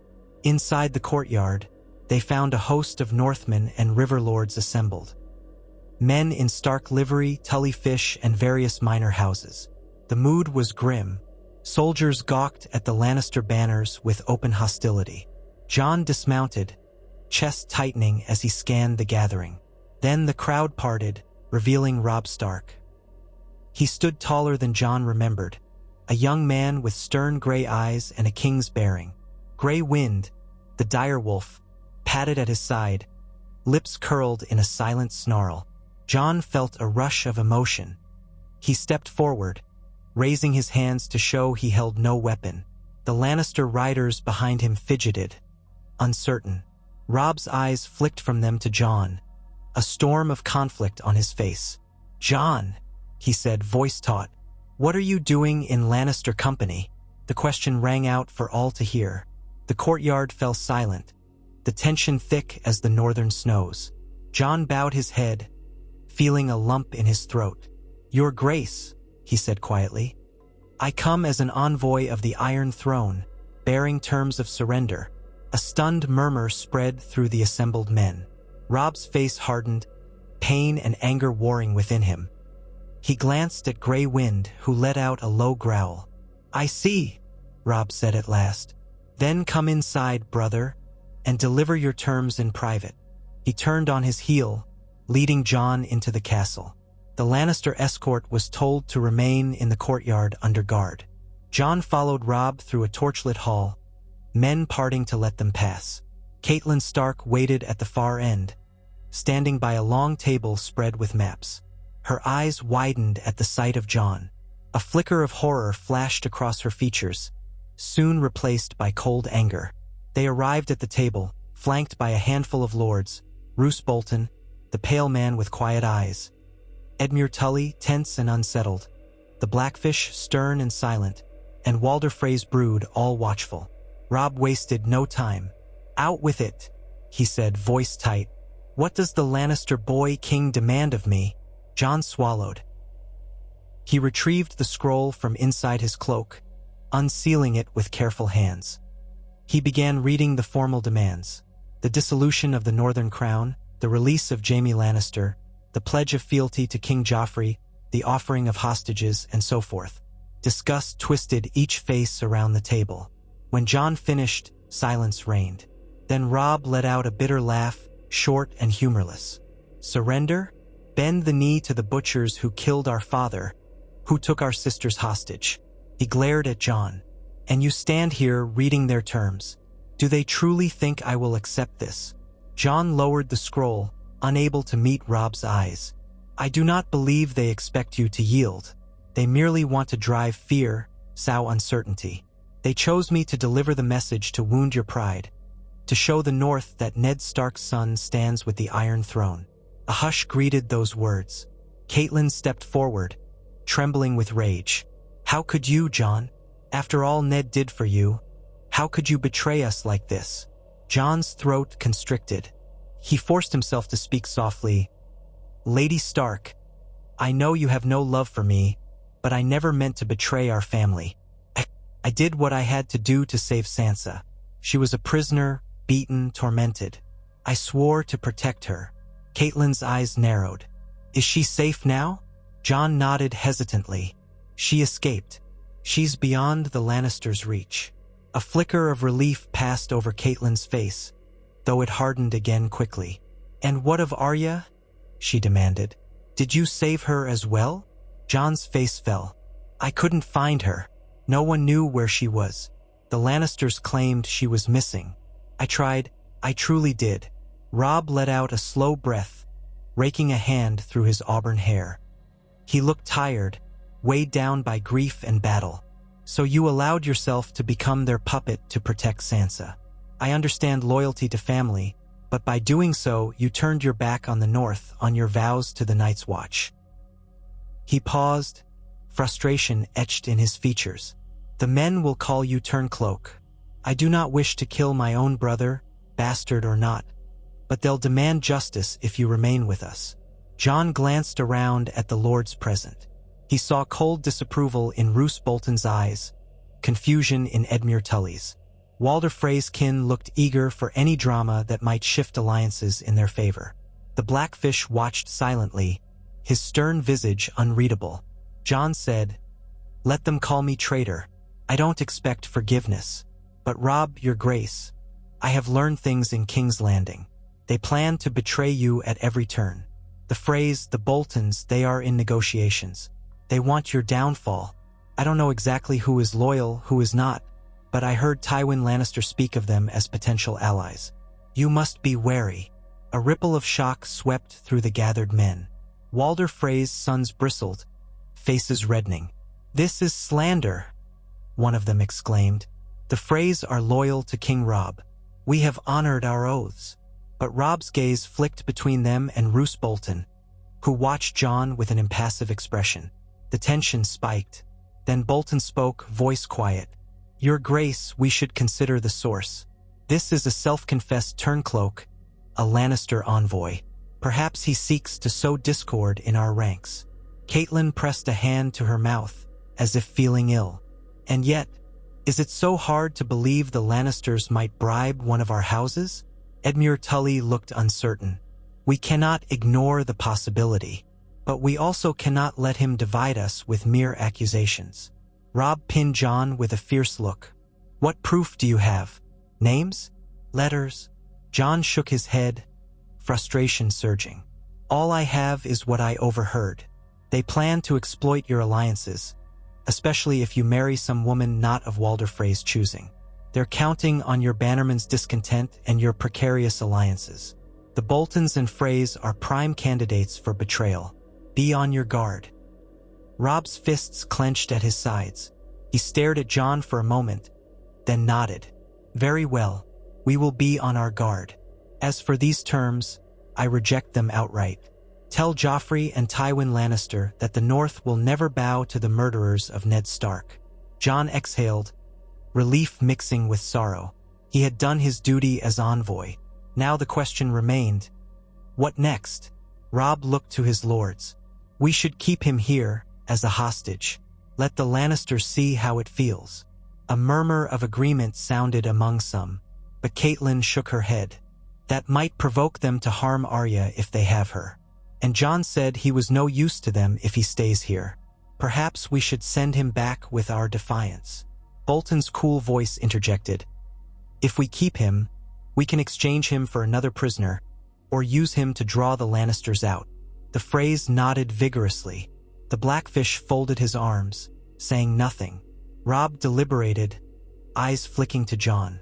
"What do you want, Jon?" The question seemed to echo. Jon looked down at his hands, then lifted his gaze to meet Robb's. "I want to help you, if I can. The Lannisters do not trust me fully, but I can still move within their circle. If you let me return with your refusal, I can feed them misinformation or glean more secrets. I know I've lost your trust by siding with them, but I had no choice. This is a chance for me to atone." A stunned silence followed. Catelyn spoke first, voice shaking with anger. "A spy in their midst? How do we know you won't simply betray us again?" Jon's shoulders sagged. I understand your doubt. I can only say, I do this for our family, for the North. I had to save Sansa. Now I want to save the North from the Lannisters' treachery. Robb's jaw tightened. Mother, let me handle this. I know Jon. If he says he wants to help, I believe him, at least enough to risk it. But we must be careful. Roose Bolton dipped his head. An interesting proposition, Your Grace, yet extremely risky. If he is discovered feeding us secrets, the Lannisters will kill him. And if he is lying, he could do us great harm. Robb looked around, seeing the wariness in every face. He let out a breath. We have few good options. The Lannisters have immense strength now, with the Tyrells at their side. We cannot face them blindly. Jon, you will return to King's Landing, deliver our refusal. Tell them we are not afraid. If you can feed them any half-truths that mislead them, so be it. But do not let them suspect you. And remember, if you betray me again, I will consider you my enemy. Jon nodded, heart pounding. Understood. Catelyn closed her eyes, anguish etched on her face. This is madness, Robb. But Robb's voice was resolute. Madness or not, it may be our best chance to gain some advantage. Jon, go. But remember, if ever I learn you have truly sided with them against us, I will not hesitate to call for your head. Jon bowed low. I will not forget, Your Grace. That evening, the Lannister riders departed the twins, escorted out under watchful eyes. Jon rode at their head, carrying Robb's sealed rejection of the throne's terms. The tension in the party was palpable. They looked at Jon with suspicion as well. None spoke to him on the road. They likely thought him a half-breed of loyalties, a battered dog of the Lannisters. Jon's thoughts churned ceaselessly. He was a man with no home, no true ally, caught between the Lannisters he despised and a northern rebellion he had undermined by kneeling to the Iron Throne. Yet now he carried the seeds of deception back into the lion's den. Could he truly fool Tywin and Cersei? Could he help Robb from within King's Landing without dooming himself or Arya? The challenges seemed insurmountable, and so he rode on through the gloom, the King's Road stretching out endlessly before him. In the sky above, clouds gathered, heavy with the promise of rain, or perhaps snow, though winter was yet to come in its full fury.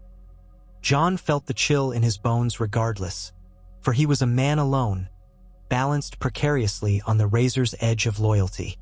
He had begun this journey for the sake of love, to save his sister's life. Now he walked a path strewn with lies, secrets, and shifting allegiances. Yet if one small hope burned in his heart, it was that perhaps he could steer this war toward an outcome that saved the people he loved. The gods alone knew if he would succeed, or if he would simply meet the cruel fate of all who played the Game of Thrones without the power to defend themselves. Still, in the back of his mind, a faint spark of determination guided him onward. He was Jon Snow, raised by Ned Stark, forged at the wall, tempered by betrayal and heartbreak. If he must dwell among lions, he would do so as a wolf in their midst, quietly awaiting the moment to strike or to protect. Come what may, he would not surrender his last shred of honor. And so the wheel of fate continued to turn, carrying him southward once more, into the shadows of the capital, where new conspiracies awaited and a different civil war was still taking shape, molded by his fateful choice to swear fealty to the Iron Throne. Jon Snow rode south with the Lannister escort, each league of the return journey weighted by a sense of dread. The men of the escort seldom spoke to him, unless it was to confirm which road to take or whether they should set camp. They regarded Jon as neither friend nor foe, unsure what to make of a bastard who had once worn the black, abandoned it, and now served as envoy for the very family that had seized the Iron Throne. At dusk they erected meager camps along the King's Road, their scarlet and gold banners drooping in the damp air. Jon lay sleepless under the murmur of wind-blown trees, haunted by the memory of Robb's cold stare, of his mother's accusing eyes.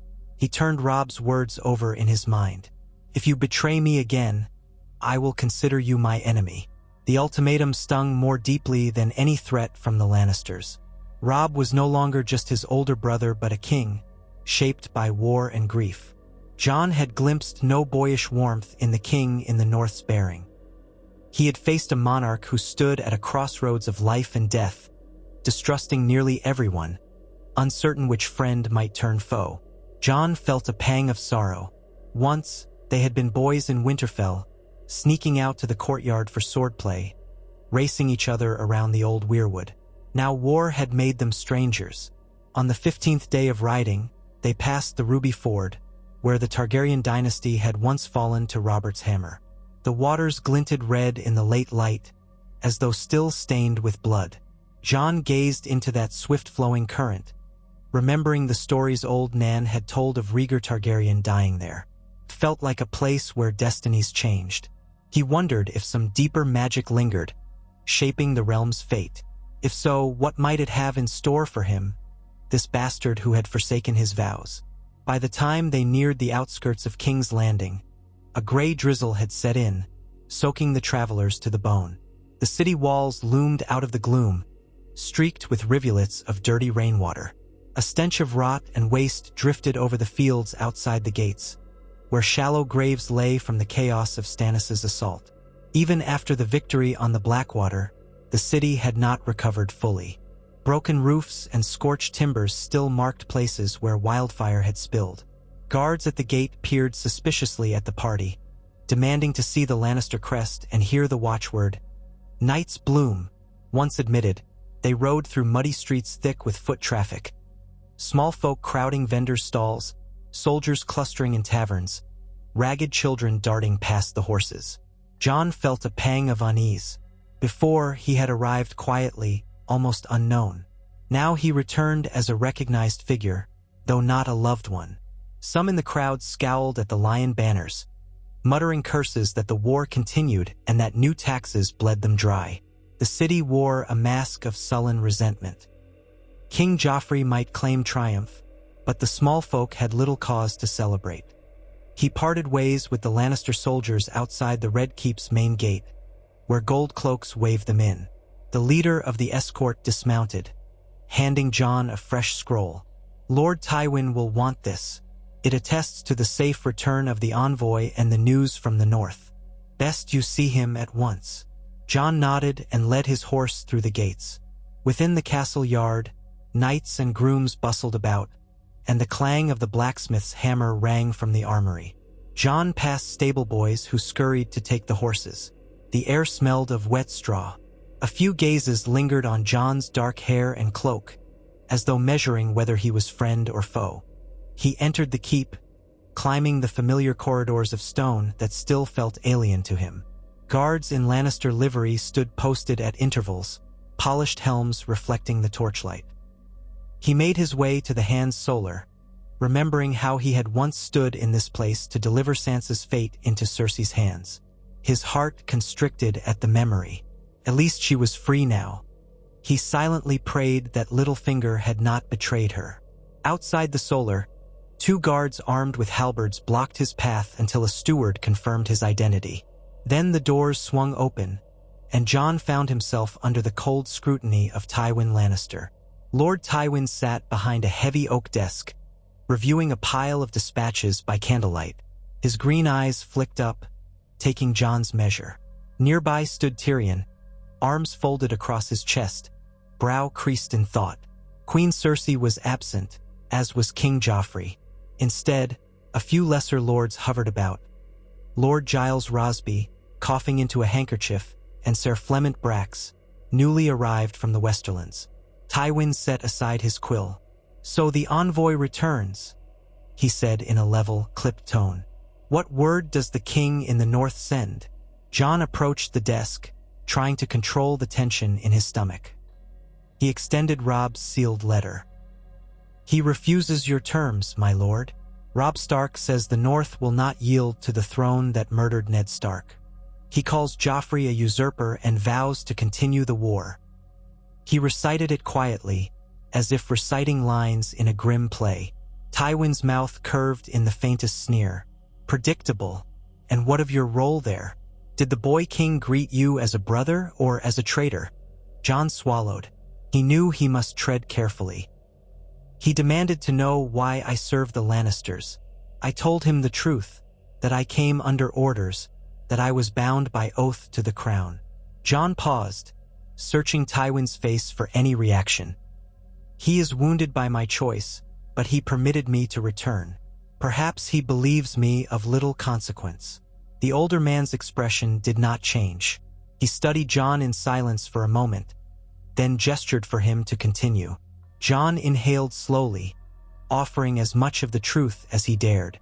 I saw a large number of assembled forces at the Twins, a mixture of Tully, Stark, and Frey men. They appear weary, but not broken. They have some knowledge of your dealings with the Boltons and suspect you plan to divide their allies. They mentioned vigilance, though I can't say how deep the mistrust runs. Tywin's jaw tightened slightly. They suspect, but they cannot prove, and so Walder Frey will keep them uncertain. That old weasel will not act until he's certain which side is best for him. In any event, the king in the North's refusal changes little. We will proceed with our strategy. Once we have crushed or subverted his bannermen, Robb Stark will have nowhere to run. Tyrion cleared his throat. Father, if I may, the city is in no shape to send another large host north. Even with the Tyrell alliance, we risk unrest if the war drags on. The last time Stannis attacked, the people nearly rose in revolt before we turned him back. We need a decisive end. Tywin regarded his son with cool reserve. We will have it. Harrenhal remains under our control for the moment, and with Lord Bolton's complicity, we can snare Robb Stark in the Riverlands. Let the boy continue to believe he has allies. When the time is right, they will close their jaws upon him. A chill crept through Jon. He remembered what he had said to Robb, that the Lannisters planned betrayal with the Freys and Boltons. Now he heard Tywin confirming it. All the old tales about the cruelty of House Bolton, about flayed skins hung on banners, pressed into Jon's mind. He forced himself not to flinch. Tywin's attention snapped back to him. You look ill at ease, Snow. Is your conscience troubled by the knowledge that your brother will soon fall? His tone was mocking. Jon met that gaze, forcing composure. My loyalty is to the crown, my lord. Whatever fate awaits Robb Stark is a consequence of his choice to rebel. He hated hearing the words come from his mouth. They felt like poison, but he had to maintain this facade if he meant to do anything to help Robb survive. Tywin eyed him a moment longer, as if searching for cracks in his story. Then he nodded, turning to the lesser lords. Give me a moment alone with Snow. Tyrion, remain. The courtiers and guards withdrew. Once the door closed, Tywin steepled his fingers. You have returned to us, presumably as a loyal subject of King Joffrey. Yet you were raised among the Starks, so I must question your ultimate loyalties. Speak plainly. Do you harbor any foolish hope that the North will triumph? Jon felt a flash of the old fear, the sense that Tywin Lannister saw through him. He forced himself to remain steady. My lord, I have seen the chaos of war. The North is formidable, but it cannot stand alone against the combined might of the West and the Reach. They will inevitably lose, especially with your alliances. My only interest is in preserving what remains of my family, if possible, my sister Sansa in particular. I swore to obey the crown to protect her. Tyrion raised an eyebrow at that mention of Sansa, but said nothing. Tywin's expression never wavered. Your sister, yes. She vanished from the city, presumably aided by conspirators. Do you deny involvement? Jon tried to keep his features blank. I knew nothing of her disappearance until it was too late, my lord. I had no means to help her. A blatant lie, but it was one he had told before to the Queen. He prayed Tyrion would not challenge him. Tywin studied him with a long, cold scrutiny, then leaned back. Let us assume that is true. The crown, in its infinite mercy, has not executed you for your potential role. I advise you not to test our tolerance further. There is still a chance we may recapture your sister, and if you are found complicit in her flight, we will hold you accountable. Am I understood? Jon inclined his head, controlling the anger that twisted his gut. Perfectly, my lord. Tywin gave a curt nod. Now, you will remain in King's Landing until we have further need of your services. My daughter or I may call upon you to deliver messages north once again, or to assist in other matters. Conduct yourself accordingly. If you must answer to any official, let it be Tyrion, who stands as hand in my absence." With that, the audience was dismissed. Jon left the Solar in a swirl of conflicting emotions, Tyrion close behind him. Once they emerged into the hall, Tyrion touched Jon's elbow. "A word, if you please." He led Jon into a small alcove lined with a row of narrow windows overlooking the city. Rain dripped from the iron bars, pattering onto the sill. Tyrion looked up at Jon with a pensive expression. "You realize Father suspects you might be playing both sides. He is not a man who tolerates half measures." Jon let out a low breath. "I'm aware, but I have little choice." Tyrion regarded him carefully. "So it would seem. If you are wise, you will appear to be entirely docile. Bow your head, do your tasks, avoid entanglements. My family's eyes are on you. But if you truly wish to help Robb Stark, assuming that's still your wish, well, you must tread as lightly as a shadow." Jon fixed Tyrion with a searching look. "And what do you want from me? You've hinted before that you might help me. But where do your true loyalties lie, my Lord Hand?" Tyrion's mouth twitched into a small, sardonic smile. "My loyalties? They lie with House Lannister, I suppose, which is as good as saying I keep one eye on my family and the other on my own survival. Father wants to crush the North. Joffrey is a vicious twit, but he's the king. My dear sister is a cunning viper. None of them are particularly lovable, but they are what I have." He paused, letting the words hang. "Still, I have no affection for cruelty or needless slaughter. If circumstances allow, I might prefer an outcome that spares the realm further devastation. But that is a lofty dream in these times." Jon looked out the window, where the city sprawled in the rainy gloom. Smoke curled from countless chimneys. "I don't want the realm to bleed more than it already has. If there's a way to end the war with fewer deaths, I would welcome it." Tyrion sighed. "Then we are of a mind. Keep me informed of anything you learn, especially from your brother, if he ever sends messages in reply. In return, I may be able to steer my father's hand a touch." He tapped his fingertips together. "But do not mistake me, Snow. If forced to choose, I will protect my own skin over yours." Jon nodded. "I understand." They parted ways then, Tyrion limping off down the corridor, leaving Jon to his troubled thoughts. He made his way to the modest chambers he had been assigned near the Maegor's holdfast. The door creaked, revealing the same sparse furnishings he had left behind. A single narrow bed, a small table, a pitcher of water. No personal effects. He lit a lamp to ward off the dusk shadows. Rain drummed on the arrow-slit window. He peeled off his damp cloak and sat on the bed, burying his face in his hands. The journey had been a trial, but returning to King's Landing felt no safer. He was alone in this nest of lions, expected to resume a charade of loyalty. Yet perhaps it was also an opportunity. If he feigned obedience, he might learn exactly how Tywin meant to engineer Robb's downfall. The question was whether he could manage to warn Robb in time, or if Robb would even trust him enough to heed that warning. His mind flitted to Arya, the sister still unaccounted for. He had asked around in earlier months, gleaned no solid clues. She might be anywhere, dead in some ditch or surviving on scraps in the city, or held prisoner somewhere. He recalled her fierce little grin, her eagerness to learn the blade. She would be older now, presumably hardened by the horrors around her. Whenever he grew too weary, the thought of finding Arya, of seeing her safe, renewed his determination. He had freed Sansa, but Arya's fate still tormented him. Sleep came reluctantly that night. He drifted off amid nightmares of a weirwood tree dripping blood, of Ned Stark's head on a spike, of Sansa screaming as the Red Keep's gates slammed shut behind her. In the darkest hours, he dreamed of White Walkers stalking the halls, of Ghost howling somewhere beyond the wall. He woke covered in sweat, heart racing. After that, he slept no more. Morning dawned gray and chill. Jon rose, washed in a basin, pulled on a fresh tunic. He headed to the training yard, hoping that drilling with a sword would clear his head. Rain still fell in a fine mist, making the ground slick. A group of men-at-arms practiced with spears under the watchful eye of the hound, Sandor Clegane, who barked corrections at them. John kept to the opposite side of the yard, choosing a straw dummy.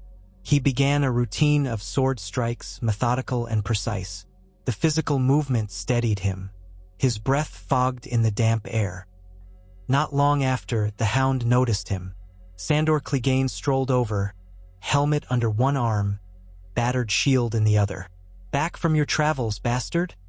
he asked, voice low and gruff. John lowered his sword, turning to face him. "Yes," he said simply. The hound's scarred face twisted in a smirk. "They say you went north to peddle your brother's surrender. Seems it didn't take." John fought to keep his expression neutral. "The king in the north refused, as you might guess." Sandor gave a short laugh. "Then the war goes on, and there'll be more men gutted in the mud. Lucky me. You want a round?" He lifted his shield, as if spoiling for a fight. John realized he had little choice but to comply. Refusing would look weak. He nodded. "Very well." They squared off on the wet ground. John gripped his long sword, adjusting his stance. The hound hefted a heavy practice blade. They circled each other, eyes locked. Sandor feinted to the right, then swung in a broad arc that John only barely deflected. The force of it vibrated up John's arms. In a real fight, that blow might have shattered lesser steel. John tried a quick riposte, stepping in with a thrust. The hound casually battered the blade aside.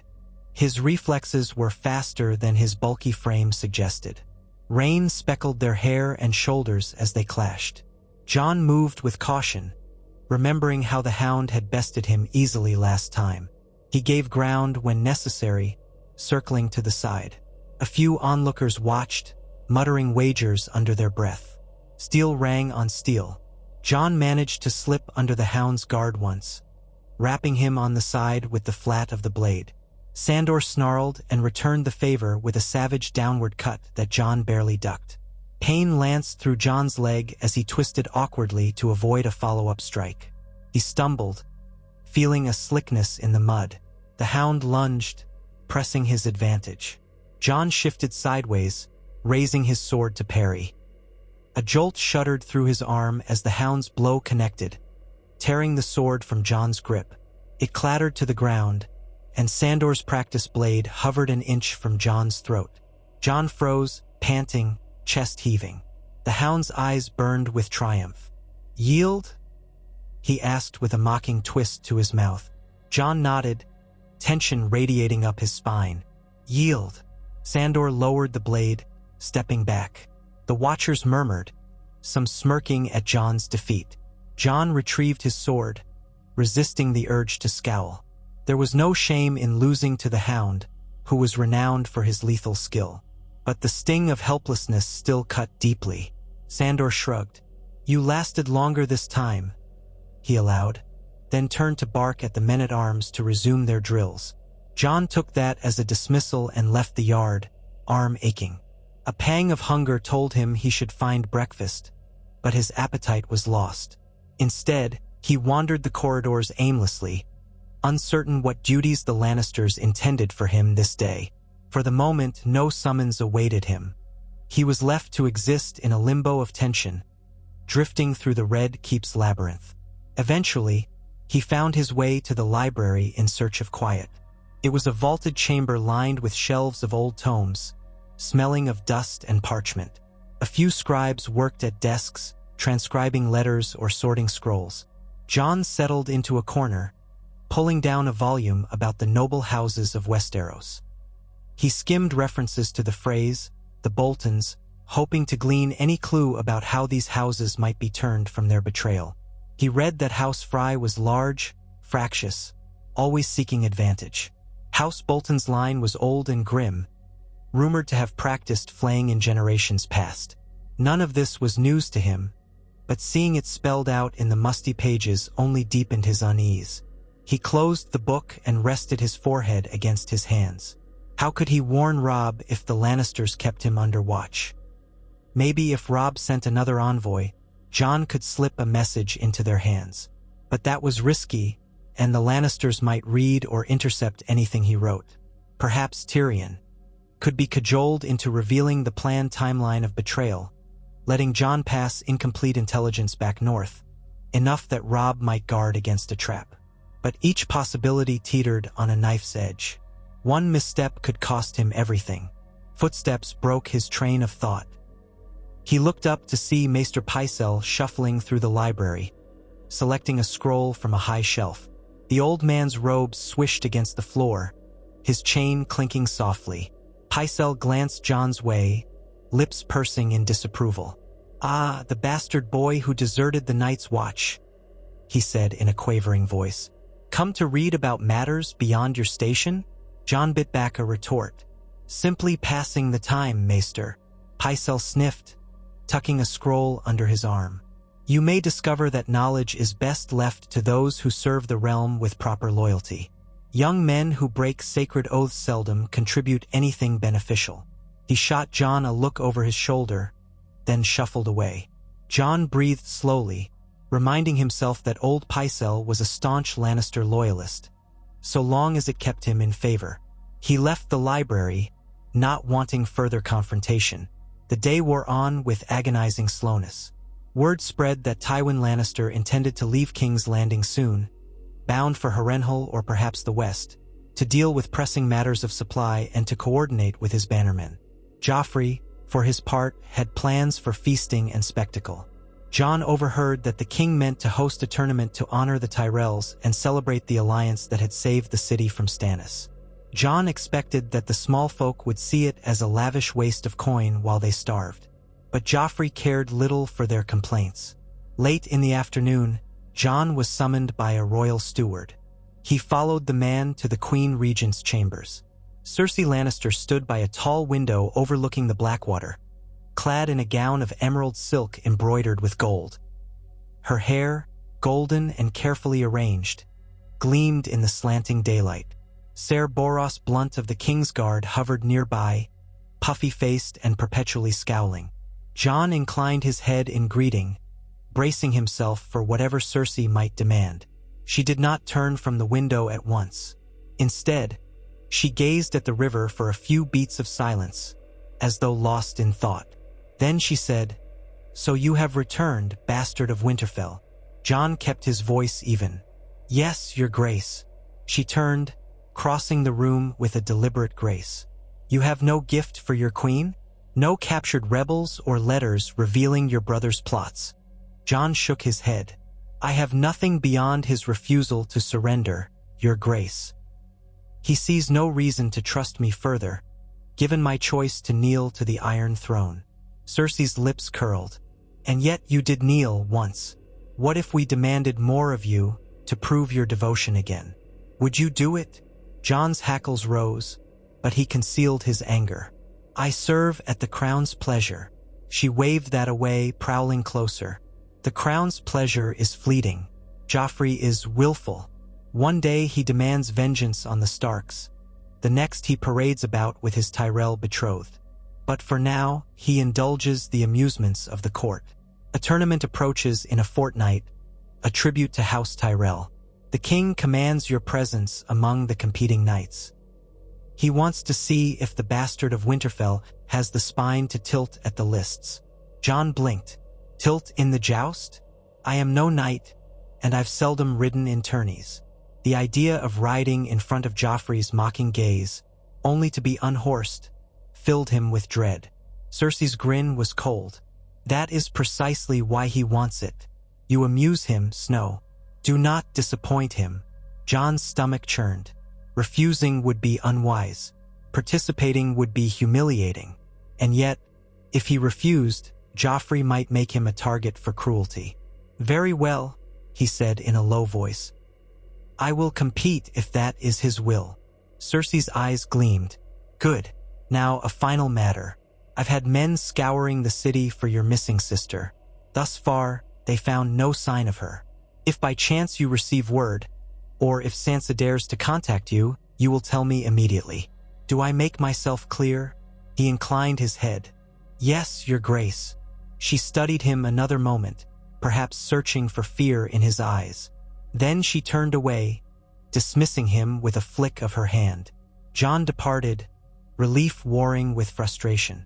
Joffrey's twisted idea of entertainment now demanded he joust in a tourney for the realm to see. He had ridden in a few practice justs at Winterfell, but nothing so grand as a royal tournament. He pictured the fiasco awaiting him, the crowd roaring, Joffrey smirking from a dais. Still, perhaps being forced into the public, I might distract the Lannisters from suspecting him of hidden designs. When word spread that another grand tournament was being planned, the castle erupted with fresh frenzy. Masters-at-arms began training lesser lords and knights. Horses were readied for jousting, stable boys working double shifts to groom the fine destriers that had been brought in from Highgarden, the Westerlands, and beyond. New arrivals flooded into King's Landing, seeking fortune or favor. Hedge knights, free riders, the children of minor lords, all eager for a chance to impress. Meanwhile, the Tyrells basked in their growing influence. Margaery Tyrell's presence at court drew admiration and curiosity. She organized charitable kitchens for the poor, distributing bread and turnips with a serene smile, while her grandmother, the Lady Olenna, whispered barbed commentary about Joffrey's nature. Jon caught glimpses of Margaery gliding down corridors in her flowing gowns, always escorted by handmaidens. The contrast between her and Cersei was stark. One a poised young queen-to-be, the other a cunning lioness grown resentful of her diminishing hold. Jon spent the next days under the watch of the Master-at-Arms, who oversaw the training of men intending to joust. Ser Balon Swan and Ser Meryn Trant occasionally observed, offering reluctant instruction. The tiltyard behind the Red Keep was large enough for practice runs, with wooden barriers dividing the lists. Jon struggled to keep his seat in the heavier jousting saddle, adjusting to the weight of a lance. He wore no official sigil on his shield, only plain steel. The men who also practiced gave him wary or scornful looks. Some recognized him as the turncloak bastard. He spent hours trying to brace the lance correctly, leaning forward at the right moment to deliver the best impact. He had always been decent in the saddle, thanks to the training he received in Winterfell, but jousting was a specialized skill. More than once, he was struck squarely by a practice lance and nearly unhorsed. Bruises bloomed across his arms and chest. By dusk, he would slump in the stables, sweaty and aching, wanting only to retreat to his chamber. But even there he found no peace, aware that the days were ticking down until he faced the spectacle in front of the entire court. Tyrion approached him once during these sessions, sidestepping a trotting horse. "Enjoying yourself?" the dwarf asked, brows raised.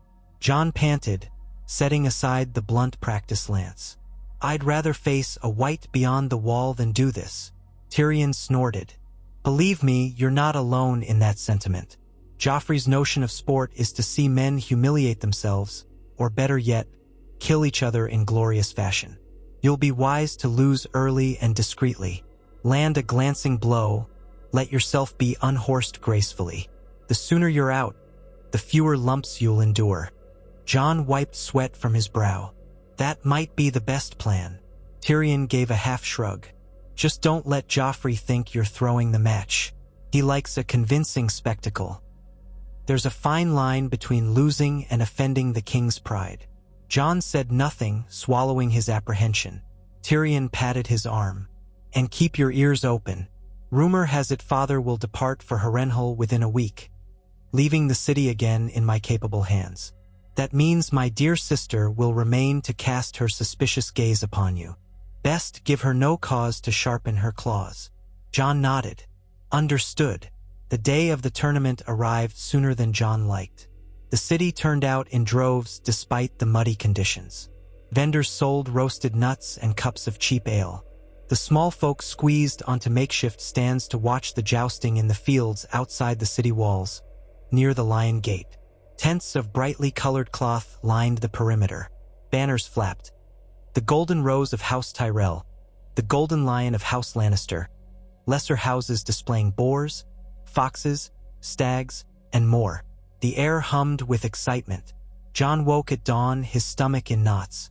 He dressed in a padded gambeson, then donned partial plate armor suitable for jousting. It was plain steel, lacking any house crest. He buckled on a simple sword at his waist. A stable boy brought him the horse assigned to him by the royal stablemaster, a rangy brown destrier with watchful eyes. John stroked the animal's flank, murmuring quietly to steady it, and himself. He rode with the throng of knights toward the tournament grounds, hearing the distant roar of the crowd. Near the main pavilion, he glimpsed Joffrey seated with Marjorie at his side, along with Cersei, the Tyrell retinue, and various courtiers. Joffrey wore a crown of golden antlers and lion heads, brandishing a cup of wine as he pointed at the riders. The sun broke through clouds, making the field shimmer with dew. The opening ceremonies were swift. A herald announced the participants, calling each name in turn. Loras Tyrell, the Knight of Flowers, drew hearty cheers. Ser Balon Swan, Ser Marintrant, and a handful of other Kingsguard also took part. Then the herald's voice rang out, "Jon Snow, sworn sword of the Iron Throne." The crowd's reaction was a muddled stir of confusion. Jon urged his destrier forward, raising his visor slightly so the herald could see his face. A few voices shouted insults. "Turn cloak! Traitor to the watch!" He forced himself not to react, guiding his horse to the lists. The first round began. Knights tilted against each other two at a time, lances shattering on shields, hoofs thundering across the damp earth. A few lesser-known riders were unhorsed quickly, tumbling into mud. Joffrey cackled whenever a juicer went flying, especially if it looked painful. Marjorie smiled politely but did not share the king's relish for violence, or so it seemed to Jon from a distance. Eventually, Jon's turn came. He rode to one end of the barrier, heart pounding. Opposite him waited a knight from the Reach wearing a sigil of 3 acorns. Jon set his lance under his arm, lowered his visor, and kicked the destrier forward when the signal was given. The world blurred as he thundered down the lane, mud flying behind the horse's hooves. His opponent's lance appeared in his vision. He angled his shield, braced himself. The impact rattled him to the core, sending a shock through his arm. His own lance struck the knight's shield glancingly, splintering part of the tip. The other rider's lance cracked on Jon's armor, but did not knock him off. They both hurtled past each other in a spray of earth. A murmur went up from the crowd. They circled back for a second tilt. Jon exhaled, adjusting his grip. His opponent lowered his lance, looking more determined. Again they thundered forward. This time Jon angled his lance more carefully. He aimed not at the crest of the shield but a bit higher, hoping to strike near the knight's shoulder. The collision jarred his teeth. He felt his shoulder wrench, but his blow connected well enough to break the knight's lance and twist him in his saddle. With a cry, the man toppled sideways, crashing onto the ground. The stands erupted in noise. Joffrey stood, clapping in savage delight. Jon managed to stay astride, though pain radiated through his left arm. He circled around, breathing hard, forced to raise his visor as the herald declared him the victor of that match. A sense of disorientation washed over him. He had just beaten a fairly skilled knight in a joust.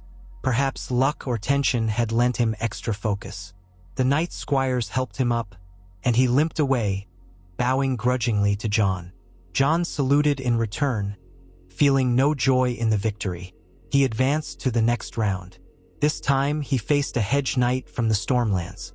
The man's horse was spirited, and their first pass ended with both lances shattering, neither rider unseated.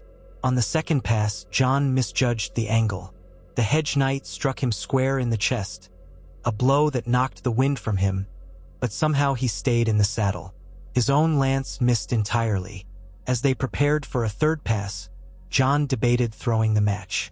But the crowd was roaring, and the king was watching. If he went down easily, Joffrey might suspect sabotage. So he tried again, sweat streaming under his visor. They thundered toward each other. Jon's body tensed. At the final moment, he angled his shield slightly, absorbing the brunt of the hedge knight's strike. The force still jolted him, but he managed to land a blow that glanced off the knight's helmet, sending him reeling backward. The knight fell, dragged a few steps in the stirrup before freeing himself. Applause and cheers rippled from the stands. Joffrey leapt from his seat, laughing and shouting, "Well done, bastard! Splendid blow!" Jon suppressed a grimace, riding away to nurse his bruises. As the tournament wore on, the field narrowed. Loras Tyrell unseated 2 lesser knights with elegant ease. Ser Balon Swan advanced, too, as did a burly Westerman wearing a lion's head helm. By mid-afternoon, Jon found himself facing that Westerman, a knight known as Ser Devon Lannister, a distant cousin of the main branch. Devon was tall, broad-chested, exuding confidence. When they tilted, his first strike hammered Jon's shield so fiercely that Jon's own lance whirled out of alignment, punching into empty air. They galloped past each other. Jon's arm ached, and he suspected the blow had bruised him badly. On the second pass, he tried to pivot at the last second, but Devon was no novice. He adjusted smoothly, driving his lance into Jon's shield. The impact was punishing. Jon felt himself lifted from the saddle. He landed hard on the churned-up earth, his armor clanging, breath exploding from his lungs. The crowd's roar rang in his ears. Mud smeared his visor. Dimly, he heard Joffrey's shrill laughter, the chant of "Lannister! Lannister!" Pain lanced through Jon's side. He struggled to rise, but his vision swam. 2 squires ran to help him up. The world spun. Gasping, he managed to stand. A wave of dizziness threatened to topple him again. Then he forced a breath, yanked off his helmet, and spat out mud. The stand still roared, though some onlookers gave scattered cheers for the losing rider. Joffrey seemed delighted by the spectacle of a battered, muddy bastard. Jon bowed stiffly to Devon Lannister, then limped away, ignoring the jibes from certain sections of the crowd. His part in the tournament was over. He had advanced further than expected, perhaps. That would hopefully satisfy the king's thirst for drama. A page offered him a cup of water, and he drank greedily, ignoring the throbbing in his shoulder, the bruises flaring across his torso. The noise of the next tilt resumed as other knights took the field.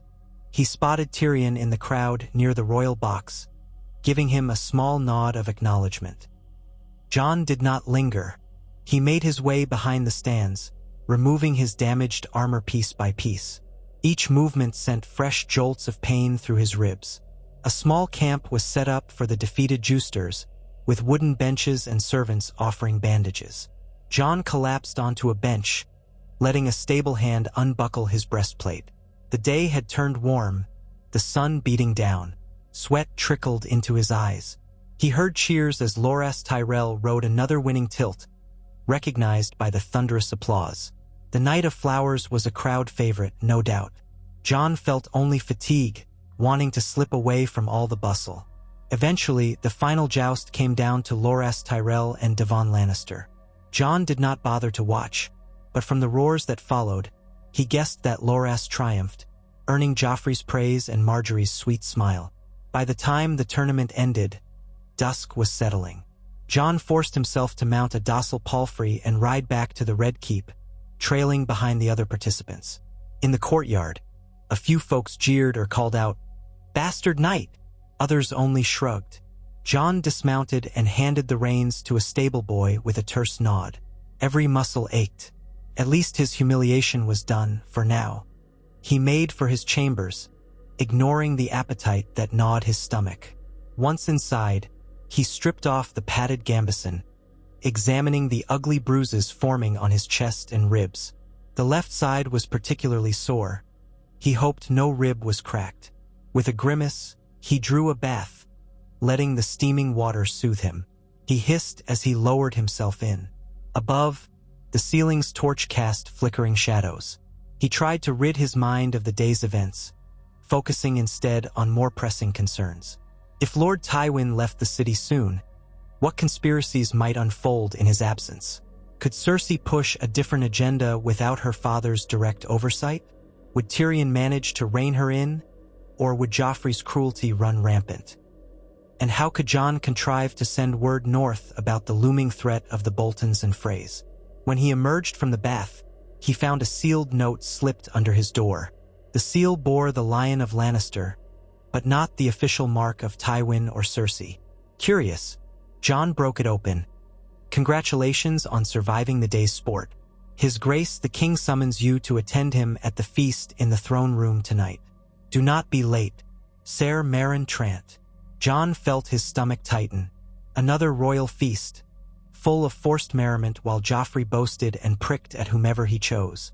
And now Jon was commanded to appear. He let out a weary sigh, pulling on a clean tunic, buckling his sword belt. The bruises on his torso still throbbed, but there was no time to rest if he wished to obey the summons. He arrived at the throne room soon after, which had been transformed for the feast. Long tables were laid with roast meats, pies, and flagons of wine. Musicians played a lively tune in a corner. Courtiers and knights mingled, many showing fresh bruises from the day's jousting. A raised dais near the Iron Throne held the king's table, where Joffrey lounged in a high-backed chair, Margaery at his right, Cersei at his left. The Tyrells, including Loras and Lady Olenna, took seats of honor, as did Tyrion and a few others. Torches lit the cavernous space, reflecting on polished armor displays and gilded columns. Jon approached the dais carefully, bowing before the king. Joffrey beckoned him closer with a smug grin. "Ah, the bastard of Winterfell, bruised but not broken. You gave us a good show, Snow." 2 knights toppled, if I recall. Jon dipped his head. "Yes, your grace. My luck held for a time." Joffrey snickered. "Luck indeed. I thought Devon might knock you into next week, and he did not disappoint. I do love a good tumble. Come, have wine." He gestured imperiously to a nearby servant, who poured a cup. Jon accepted it, posture rigid. Loras Tyrell leaned forward slightly, curiosity in his eyes. "I was surprised by your form, Jon Snow. I trained a short while at Winterfell, under your father's master-at-arms. Did you learn your jousting there?" Jon weighed his response. "My training was mostly with the sword, sire. The master-at-arms in Winterfell taught me the basics, but I rarely rode in formal justs." Loras gave a courteous nod. "Then you've done well for a novice. Perhaps one day we shall tilt together." Joffrey laughed. "Yes, the bastard versus the Knight of Flowers. My coin would be on Loras, no question, but the spectacle might amuse." Margaery placed a hand gently on Joffrey's arm, giving him a soft smile that quieted his barking laughter. Jon stepped back, bowing again. He had no desire to be the center of attention. A courtier pulled him aside, directing him to a seat among the lesser knights at a lower table. Jon settled there, focusing on keeping a neutral expression. Servants placed plates of roast duck, honeyed carrots, and brown bread in front of him. The noise of conversation swirled around. He ate slowly, forcing down food despite his sore ribs. Wine flowed freely, loosening tongues. He heard gossip drifting from nearby diners. Talk of a wedding for Joffrey and Margaery set for spring. Speculation about a separate betrothal that might tie House Stark, once subdued, to the Lannisters again. Others whispered of how Tywin Lannister would soon place loyal men in key positions across the Riverlands. Jon listened carefully, gleaning the sense that everything was building toward a momentous betrayal. Walder Frey's name came up more than once. A lady from the Westerlands declared she had heard Walder's granddaughter might marry a certain lord close to Tywin, forging a deeper bond. Jon's mind churned. Was this the shape of the trap? Eventually, he finished his meal and retreated from the feast. No one stopped him as he slipped out into the corridor. His side twinged with every step. Outside, the night air was cool, a welcome relief from the throne room's stifling heat and press of bodies. He wandered through torchlit passages, half-minded to check if Tyrion was still at table. But then a voice whispered behind him, "Snow! Wait!" He turned, spotting Shae, Tyrion's young paramour, emerging from the shadows. She glanced around, ensuring no guards were near. Her dark eyes flickered with urgency. "My lord, that is, Tyrion, asked me to give you a message. He's in his solar, near the Hand's Tower. He wants to speak privately." Jon took a moment to study her. He had rarely exchanged words with Shae, but knew she was Tyrion's secret lover, or not so secret these days. She wore a modest gown of deep burgundy, though it clung to her curves. "Tell him I'll come at once," Jon said softly, mindful that prying ears might lurk. She nodded and hurried away. Jon felt a fresh coil of tension. Perhaps Tyrion had gleaned new information about Tywin's departure or the Boltons. He forced himself into a brisk walk, ignoring the ache of bruises. The Red Keep's corridors twisted like a serpent. At last, he reached the tower that housed the Hands' apartments. A guard there, presumably loyal to Tyrion, waved him through without question. Tyrion's solar was a small chamber cluttered with books, maps, and half-empty wine cups. The dwarf sat behind a table, rummaging through letters. A single lantern lit the space, casting long shadows. He looked up as Jon entered. "Thank you for coming," Tyrion said, rubbing his temple. "I trust you survived the feast with minimal scarring?" Jon gave a wry shrug. "I've enough bruises already." Tyrion gestured to a chair. "Sit if you like. This won't take long, but it's important. Father departs in 2 days' time.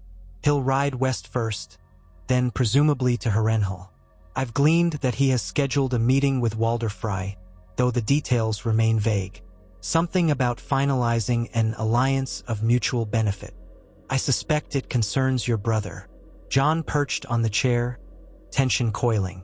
A final betrayal to bring Robb down? Precisely. The Freys are, how shall I put it, miffed that Robb broke his marriage oath to them and wed some foreign girl from the west. I gather they are ripe for manipulation. Lord Bolton is also involved. My father has made quiet inquiries about the best time to strike. Tyrion's brow furrowed. If your brother is lured into accepting the Frey's hospitality for some wedding feast or gathering, it could turn into a slaughter. Jon clenched his jaw. "The Red Wedding," he murmured, though the term had not yet been used. A sense of horror rose within him. He pictured Robb and his bannermen feasting in good faith, only to be ambushed by crossbow bolts, butchered in a single night. Tyrion nodded grimly. "That is how father operates. Better to destroy your foe at his moment of merriment, rather than face him openly.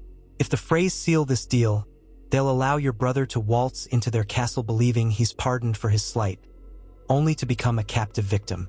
Meanwhile, Bolton might close in from the other side, preventing any rescue or retreat." Jon forced a steady breath, though dread pounded in his chest. "I have to warn him." Tyrion tapped a finger on the table. "Naturally, but you must do so carefully. Any letter you send from here is likely to be read by Cersei's spies. If you try to slip away from the city, they'll assume you're deserting. You'd be hunted down." Jon raked a hand through his hair. "Can you help me send a raven in secret?" Tyrion grimaced. "Our dear master of whisperers, Lord Varys, might intercept anything that leaves the rookery. He's as apt to inform Cersei as to bury the knowledge. That damned eunuch plays his own game. There may be a way, but it is fraught with risk. You see, I have certain channels, some smugglers in the docks who can carry messages out of the city. They helped me once before to slip a letter to a certain contact in Dorne. They might do the same for you. But if Cersei catches wind, we both hang." Jon nodded. "It's a risk worth taking." Tyrion regarded him thoughtfully. "Father's timeline is uncertain, but the rumors suggest that if the Freys finalize their arrangement, they will plan some grand event to lure your brother inside their walls. Possibly a wedding for one of Walder's daughters to a Northman.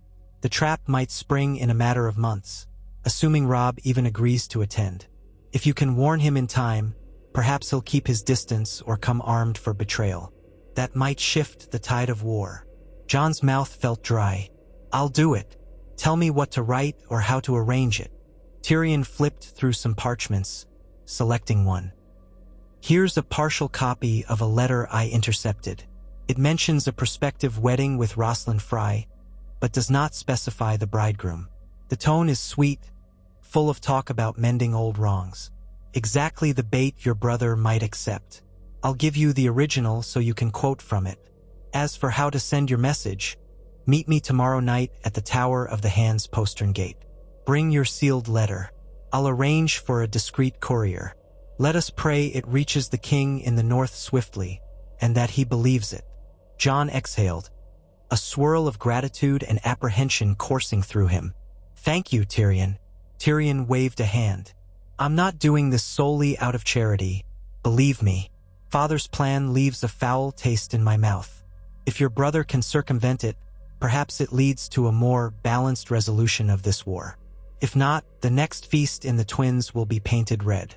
Now go, and do not mention this meeting to anyone." Jon rose, inclining his head in solemn thanks. He tucked the copy of the letter inside his tunic. As he made his way back through the corridors, heart hammering, he realized he felt something akin to hope. He had the means to send a warning. If Robb heeded it, he might avoid the trap. Then, perhaps, the War of the Five Kings would not devolve into a horror that left half the north in flames. But stealth was paramount.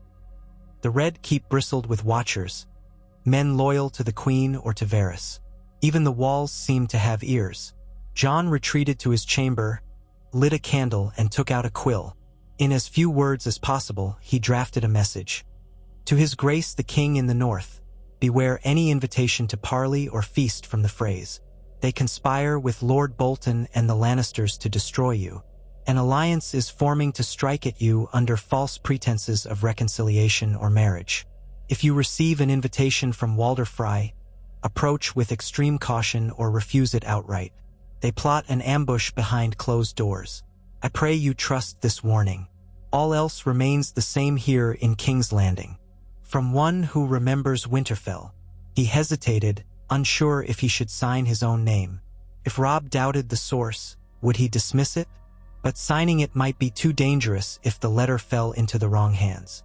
In the end, he simply wrote, "From your brother," hoping Robb would recognize the sincerity. Folding the parchment carefully, he sealed it with plain wax. Then he tucked it into his bedding to hide until tomorrow night. Exhaustion tugged at him, but adrenaline kept him awake. He paced the room, mind racing over the possible ramifications.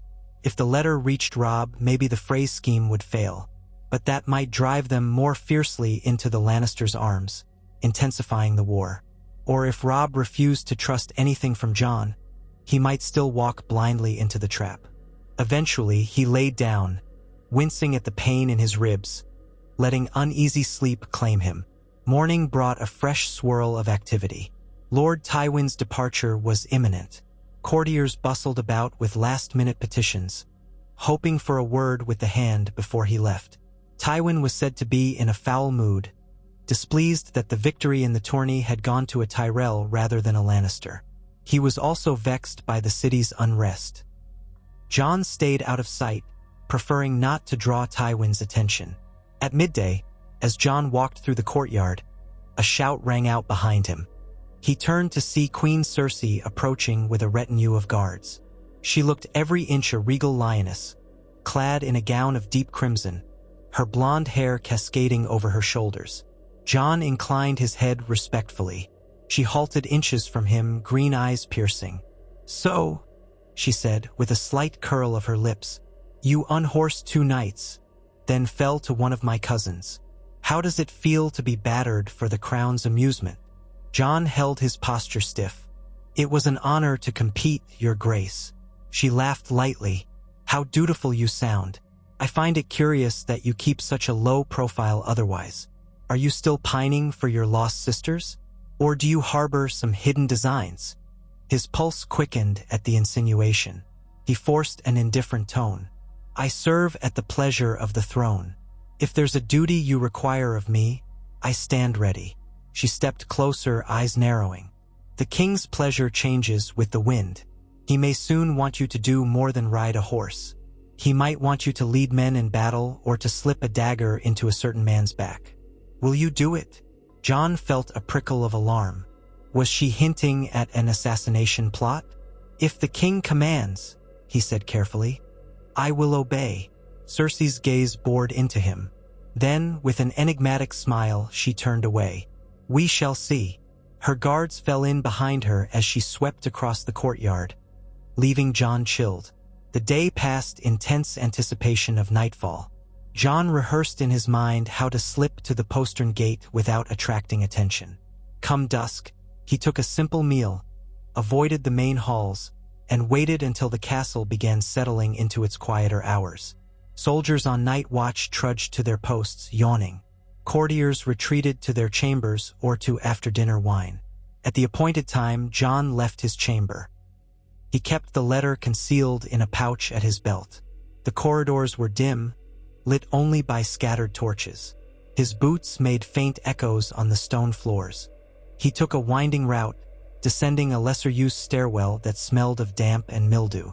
At one landing, a guard blinked at him in mild surprise, but Jon said he was on an errand for the hand. The guard shrugged and let him pass. The postern gate was a small door set in the outer wall near the Tower of the Hand, typically used by servants or messengers. As Jon rounded the last bend, he saw Tyrion waiting with a cloaked figure. A single lantern illuminated their forms. Tyrion's eyes flicked warily across the corridor as Jon approached. "Good, you're prompt," Tyrion said quietly. "This man is Ferrego, a smuggler of some repute. He will see to it that your letter travels north by roundabout routes. We've taken measures to ensure no city officials inspect the cargo." The cloaked smuggler gave Jon a curt nod. "I'll do my part so long as the gold's good, and the hand assures me it is." Jon removed the sealed parchment from his pouch. He handed it over carefully. "If you are taken, you must destroy it." "Understood." Ferrego grunted.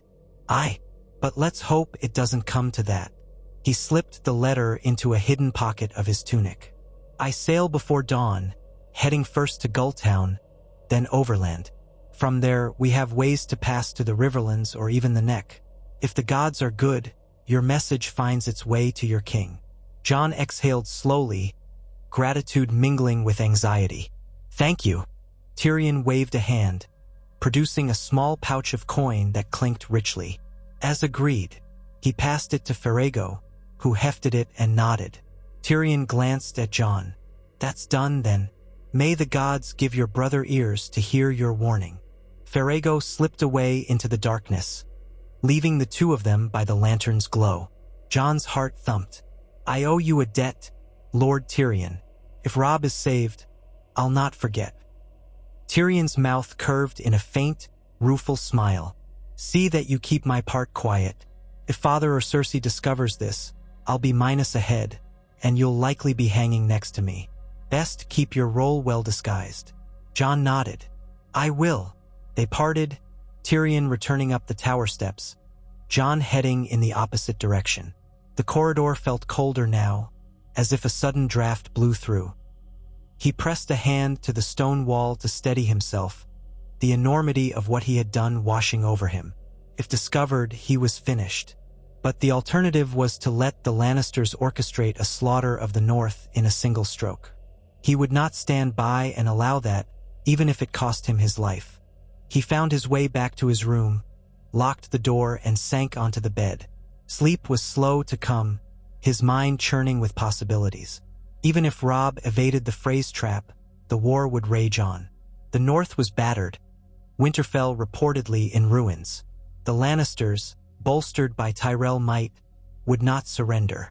Stannis still lurked somewhere, licking his wounds. Everything felt precariously balanced, as though the realm stood on a knife's edge. He prayed that if Robb survived, he might one day find a path to end the bloodshed. Perhaps that was naive, but Jon clung to the hope that something good might yet emerge from these ashes. The next day dawned bright, ironically cheerful. Tywin Lannister departed in a grand procession through the city, accompanied by a retinue of Westermen and hireling soldiers. The gold cloaks parted the crowds as Tywin rode out, his bannerman's flags snapping in the breeze.